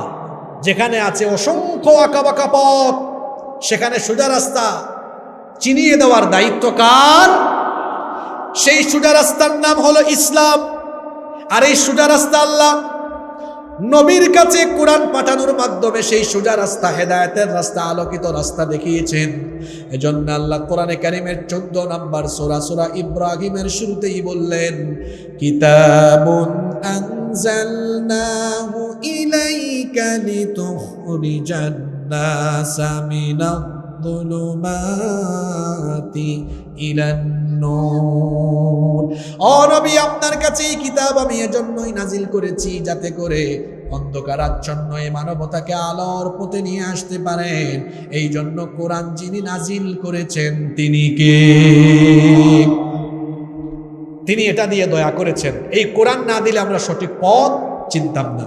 এরপরে আল্লাহ তাআলা বলছেন, ও নবী, লিতুনযিরা কওমান মা উনযিরা আবাউহুম ফাহুম গাফিলুন। এই কোরআন আমি এজন্য নাজিল করে দয়া করেছি, কিতাব আপনাকে এজন্য দিয়েছি যাতে করে আপনি এমন এক কওমকে ভীতি প্রদর্শন করতে পারেন যাদের পূর্বপুরুষদেরকে সতর্ক করা হয় নাই। এখানে কাফের মুশরিকদের পূর্বপুরুষদের কথা বলা হচ্ছে। এদের কাছে তো নবীজির পয়গাম যায় নাই। আল্লাহ বলছেন, ও নবী, এজন্যই ভীতি প্রদর্শন করেন, কারণ এদের পিতৃপুরুষ, পূর্বপুরুষরা তো এই কোরআনের বার্তা পায় নাই, তারা গাফেল ছিল। আপনি তাদেরকে এই কোরআনের বার্তা পৌঁছে দিয়ে তাদেরকে সতর্ক করে দেন।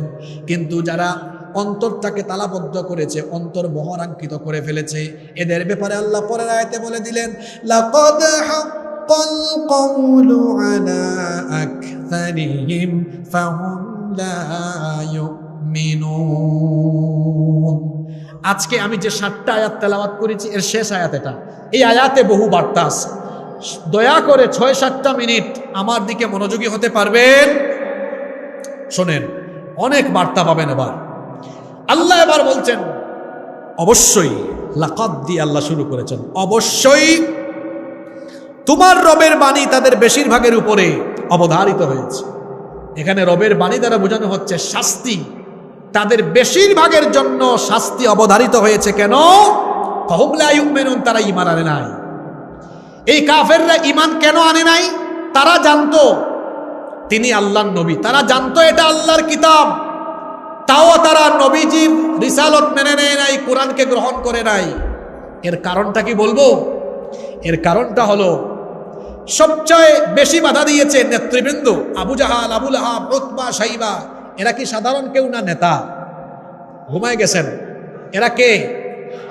যুগে যুগে নবীদের বিরোধিতা, দ্বীনের বিরোধিতা সাধারণ মানুষের চাইতে, দুর্বল মানুষের চাইতে নেতারা বেশি করেছে। নেতারা কেন সবার আগে বেশি করেছে? কারণ আল্লাহর দ্বীন প্রতিষ্ঠা হয়ে গেলে এরা চুরি করতে পারবে না, ডাকাতি করতে পারবে না, টেন্ডারবাজি করতে পারবে না, রাস্তার টাকা, কালভার্টের টাকা খাইতে পারবে না, দেশের টাকা, জনগণের টাকা চুরি করে বিদেশে সেকেন্ড হোম বানিয়ে পালায় যেতে পারবে না। এই জন্য যারা আল্লাহর দ্বীনকে পছন্দ করে না, তারা আল্লাহর দ্বীনের বিরুদ্ধে এবং আল্লাহর দ্বীনের পক্ষে যারা থাকে, তাদেরকে হামলা, মামলা, জুলুম, নির্যাতনের মাধ্যমে তাদের পথে প্রতিবন্ধকতা তৈরি করে। এটা অতীতের সকল কাফের মুশরিকদের স্বভাব। আল্লাহ বলছেন, ও নবী, আপনি যাদেরকে দাওয়াত দিচ্ছেন, এই কাফেররা জানে আপনি নবী, এরা জানে এটা আল্লাহর কিতাব, এরপরে ঈমান আনতেছে না কেন? কুরআনের একটা মজা হলো, এক আয়াতের তাফসীর পাওয়া যায় অন্য আয়াতে। এটাকে বলে তাফসীরুল কোরআন বিল কোরআন, কোরআন দিয়ে কোরআনের তাফসীর। এই আয়াতের সুন্দর ব্যাখ্যা পেয়ে যাবেন আপনি কোরআনে কারীমের 10 নম্বর সূরা, সূরা ইউনূসের 96 নম্বর আয়াতে আল্লাহ বলছেন, ইন্নাল্লাযীনা হাক্কাত আলাইহিম কালিমাতু রাব্বিকা লা মিনুন, নিশ্চয়ই যাদের জন্য তোমার রবের শাস্তি অবধারিত হয়েছে তারা ঈমান আনবে না। ওয়ালাউ জাআতহুম কুল্লু আয়াতিন হাত্তা ইয়ারাউল আযাবাল আলীম, যদি তাদের কাছে সব নিদর্শন মুআজিজা নিয়েও আসেন, এরা ঈমান আনবে না। তারা একবার এসে নবীজিকে বলছিল কি, মুহাম্মদ, আমরা বলি সাল্লাল্লাহু, তুমি যে নবী হইছো আমরা মানি না, বিশ্বাস করি না, তবে হ্যাঁ একটা ঘটনা ঘটাইতে পারলেই ঈমান আনবো। কি? তুমি কি পারবা আকাশের চাঁদ 2 টুকরা করতে? নবীজি চুপচাপ মাথাটা নিচু করে ফেলেছেন। আল্লাহ বলে, না নবী, মাথাটা নিচের দিকে কেন? মাথা উঠান, আঙ্গুলটা আকাশের দিকে উঠান। আঙ্গুল উঠানোর দায়িত্ব আপনার, আকাশের চাঁদ 2 টুকরা করে দেওয়ার দায়িত্ব আমার। কাফেররা এটা দেখেছে, শোনেন, দেখেছে আবু কুবাইসের দিকে এক টুকরা, আরেক টুকরা অন্য দিকে। দেখার পরে বলে, সম্ভবত মুহাম্মদ আমাদেরকে জাদু করে ফেলেছে। নাউজুবিল্লাহ পড়বেন না? আশেপাশের লোক এটা সাক্ষ্য দিয়েছে, সত্যি চাঁদ 2 টুকরা হয়েছে। তারা বলছে, না, ঈমান আনব না। এইভাবে করে নিদর্শন চোখের সামনে দেখেও কেন কাফেররা, কাফের নেতারা ঈমান আনে নাই? নেতৃবৃন্দ কেন বাধা দিয়েছে? একটাই কারণ ছিল, আবু জাহাল। আচ্ছা, এখানে আরেকটা কথা বলি, আবু জাহাল কিন্তু তার নাম না। যেমন চেয়ারম্যান কি কারো নাম? এটা তার পদের নাম। আবু জাহাল কিন্তু তার নাম না, এর নাম হলো আবুল হাকাম। নামটা কি বলেন না? আবু জাহেলের মূল নাম কি? যেমন আপনাদের এলাকায় একজনের নাম আব্দুল করিম, তো মানুষ ওনার নাম ধরে ডাকে না, বলে ভুইয়া সাহেব, চৌধুরী সাহেব, বলে না, খান সাহেব, আরো অনেক নামে ডাকে, চেয়ারম্যান সাহেব, ভাইস চেয়ারম্যান সাহেব। এটা কি ওনার নাম? আবু জাহেলের নাম হলো আবাল হাকেম। আবাল হাকেমের অর্থ হলো জ্ঞানীদের পিতা। এখন তার এমন জ্ঞান, এই জ্ঞান দিয়ে আল্লাহও চেনে নাই, রসুলও চেনে নাই। আল্লাহ বলেছেন, তোর নাম আবাল হাকেম না, তোর নাম আবু জাহেল, মূর্খদের পিতা। সুতরাং যেই ব্যক্তি তার জ্ঞান দিয়ে আল্লাহ চিনে না, রসুল চিনে না, এই ব্যক্তি কখনো প্রকৃত জ্ঞানী হতে, অনেকে আছে না, এই দেখেন গত 2 সপ্তাহ আগে এক ব্যাংকে আমি গিয়েছি, এই 2 সপ্তাহ হয় নাই, এই 8 থেকে 9 দিন হবে। ব্যাংকের ম্যানেজারের রুমে আমি ঢুকলাম, একটা জরুরি কাজে গিয়েছিলাম, অফিসের কাজে। তো ব্যাংকের অফিসার একটা প্রসঙ্গ নিয়ে আসলেন তার বাচ্চাকে পড়ালেখার ব্যাপারে।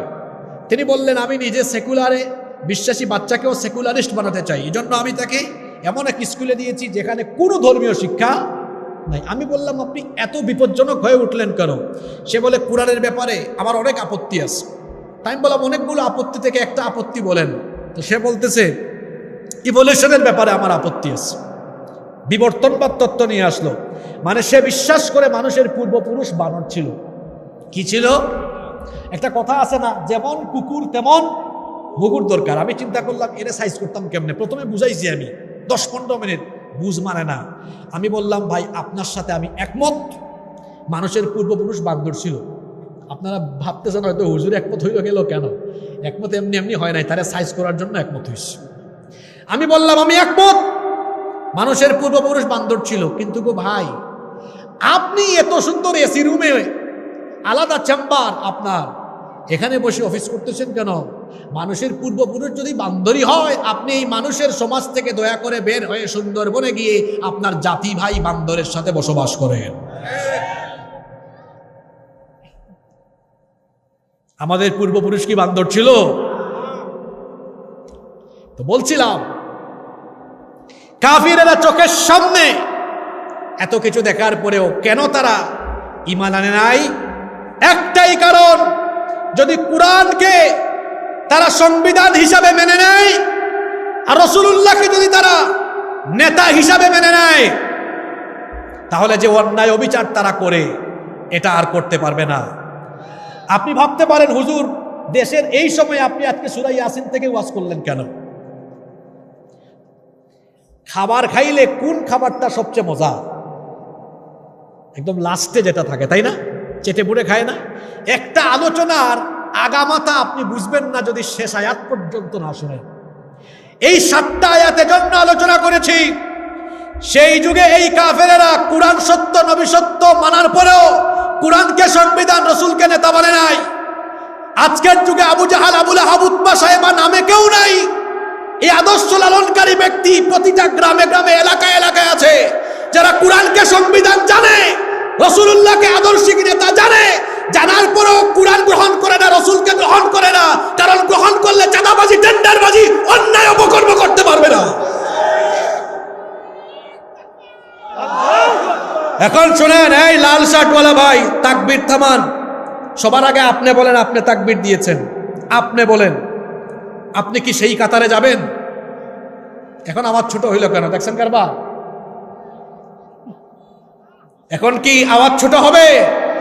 যারা কোরআনকে সংবিধান মানে না, রাসূলকে যারা আদর্শ মানে না, নেতা মানে না, এরা কখনো ইমানদার হতে পারে? যুবক ভাইয়েরা, কোথায় গিয়ে আজে বাজে স্লোগান দাও, আমার নেতার চরিত্র ফুলের মতো পবিত্র। যার জন্য স্লোগান দাও, হে মনে মনে বলে, আহারে কি শরম মনে মনে আমার, এরা তো আমার রাতের কারবার জানে না। দিনে তো আমার সাদা ধবধবে পাঞ্জাবি, রাতে তো আমি মদ আর নারী নিয়ে পড়ে থাকি। কোন নেতার পেছনে গিয়ে স্লোগান দাও? তুমি বলছো তার চরিত্র ফুলের মতো পবিত্র, এত নামাজ পড়ে না, 1 ওয়াক্ত গাঞ্জা খায়, 5 ওয়াক্ত, শয়তানের ভক্ত, জাহান্নামের তক্ত। এই বেঈমান কখনো আপনার নেতা হতে পারে না। যার চেহারা সুরতে নবীর আদর্শ নাই, কথাবার্তা মুআমালাতে, মুআশারাতে যার রাসূলের আদর্শ নাই, সে কি করে আপনার নেতা হয়? আজকে কেন এই 7টা আয়াত আলোচনা করে শেষে নেতৃত্ব নিয়ে কথা বলছি? একটা গাড়ির প্যাসেঞ্জার নিরাপদে থাকার জন্য কোন ব্যক্তি সবচেয়ে গুরুত্বপূর্ণ? ঘুমাই গেল নাকি? কে? ড্রাইভার। ড্রাইভার যদি গাঁজা খাইয়া গাড়ি চালায়, মদ খাইয়া গাড়ি চালায়, এই গাড়ি রাস্তায় থাকবে না খালে পড়বে?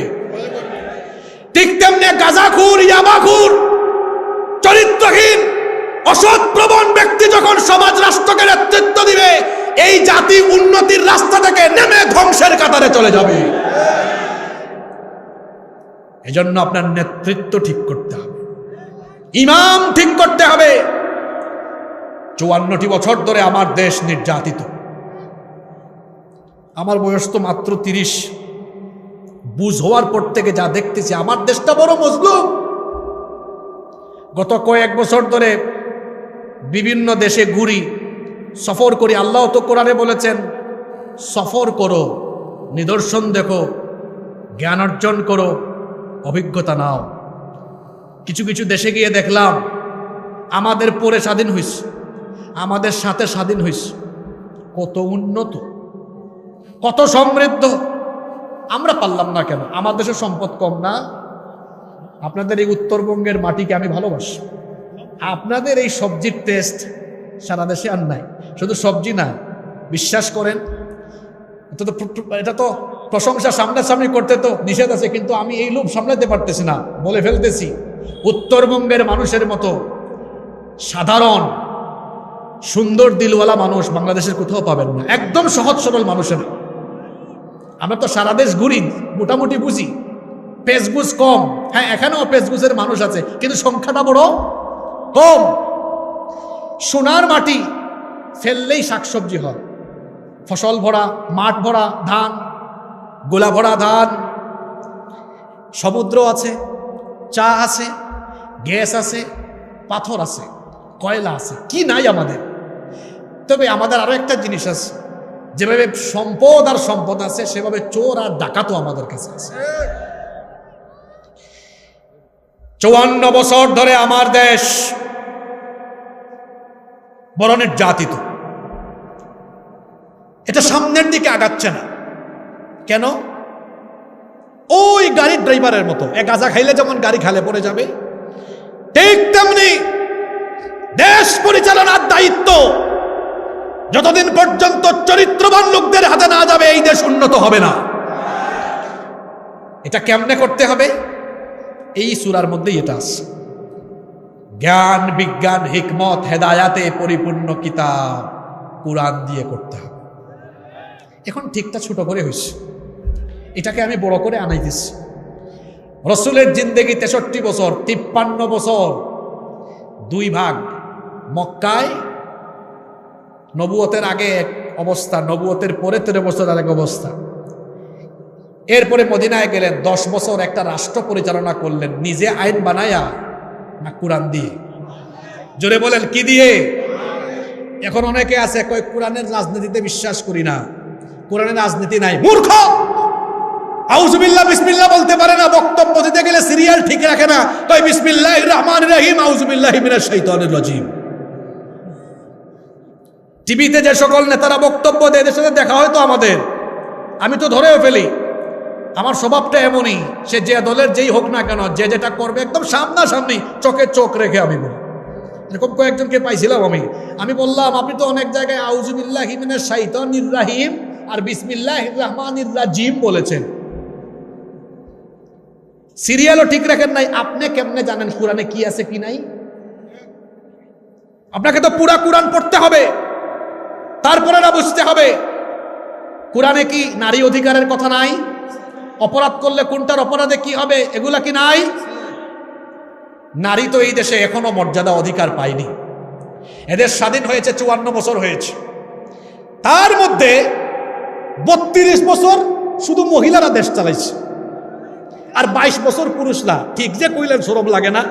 আপনারা 22 বছর আর মহিলারা কত বছর? হিসাব ঠিক আছে না? একজন 17 না, এর আগেও মনে হয় কিছু আছে, আরো 22 হয়েছে, আরেকজন 10, 22 10 কত? আর 2 জন মিলেই 32 কাম সারছে, আর বাকি কয়েকজনে মিলে কত? 22। আবার নারীরা এমন ক্ষমতায় থাকছে, একই সময়ে সরকার দলীয় নেতা নারী, বিরোধী দলীয় নেতা নারী, স্পিকার নারী, স্বরাষ্ট্রমন্ত্রী নারী, শিক্ষামন্ত্রী। এর মানে এই না যে নারীদেরকে হিংসা করছে, বিষয়টা এমন না। এখন বুঝেন কেন এই প্রসঙ্গটা টেনে নিয়ে আসলাম।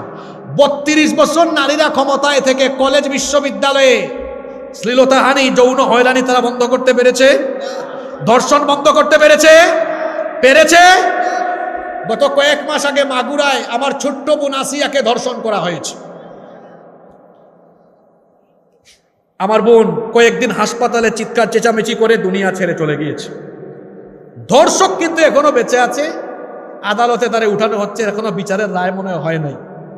আমার বোন তো চলে গিয়েছে আজকে কয়েক মাস হয়ে গেল। কয় মাস হয়েছে? মোটামুটি 7-8 মাস হয়ে গেছে। এখন আমাদের দেশে কোর্ট কাচারিতে আইন চলে, আল্লাহর আইন না মানুষের আইন? ঘুমায় গেছেন নাকি? এ কেমন আইন?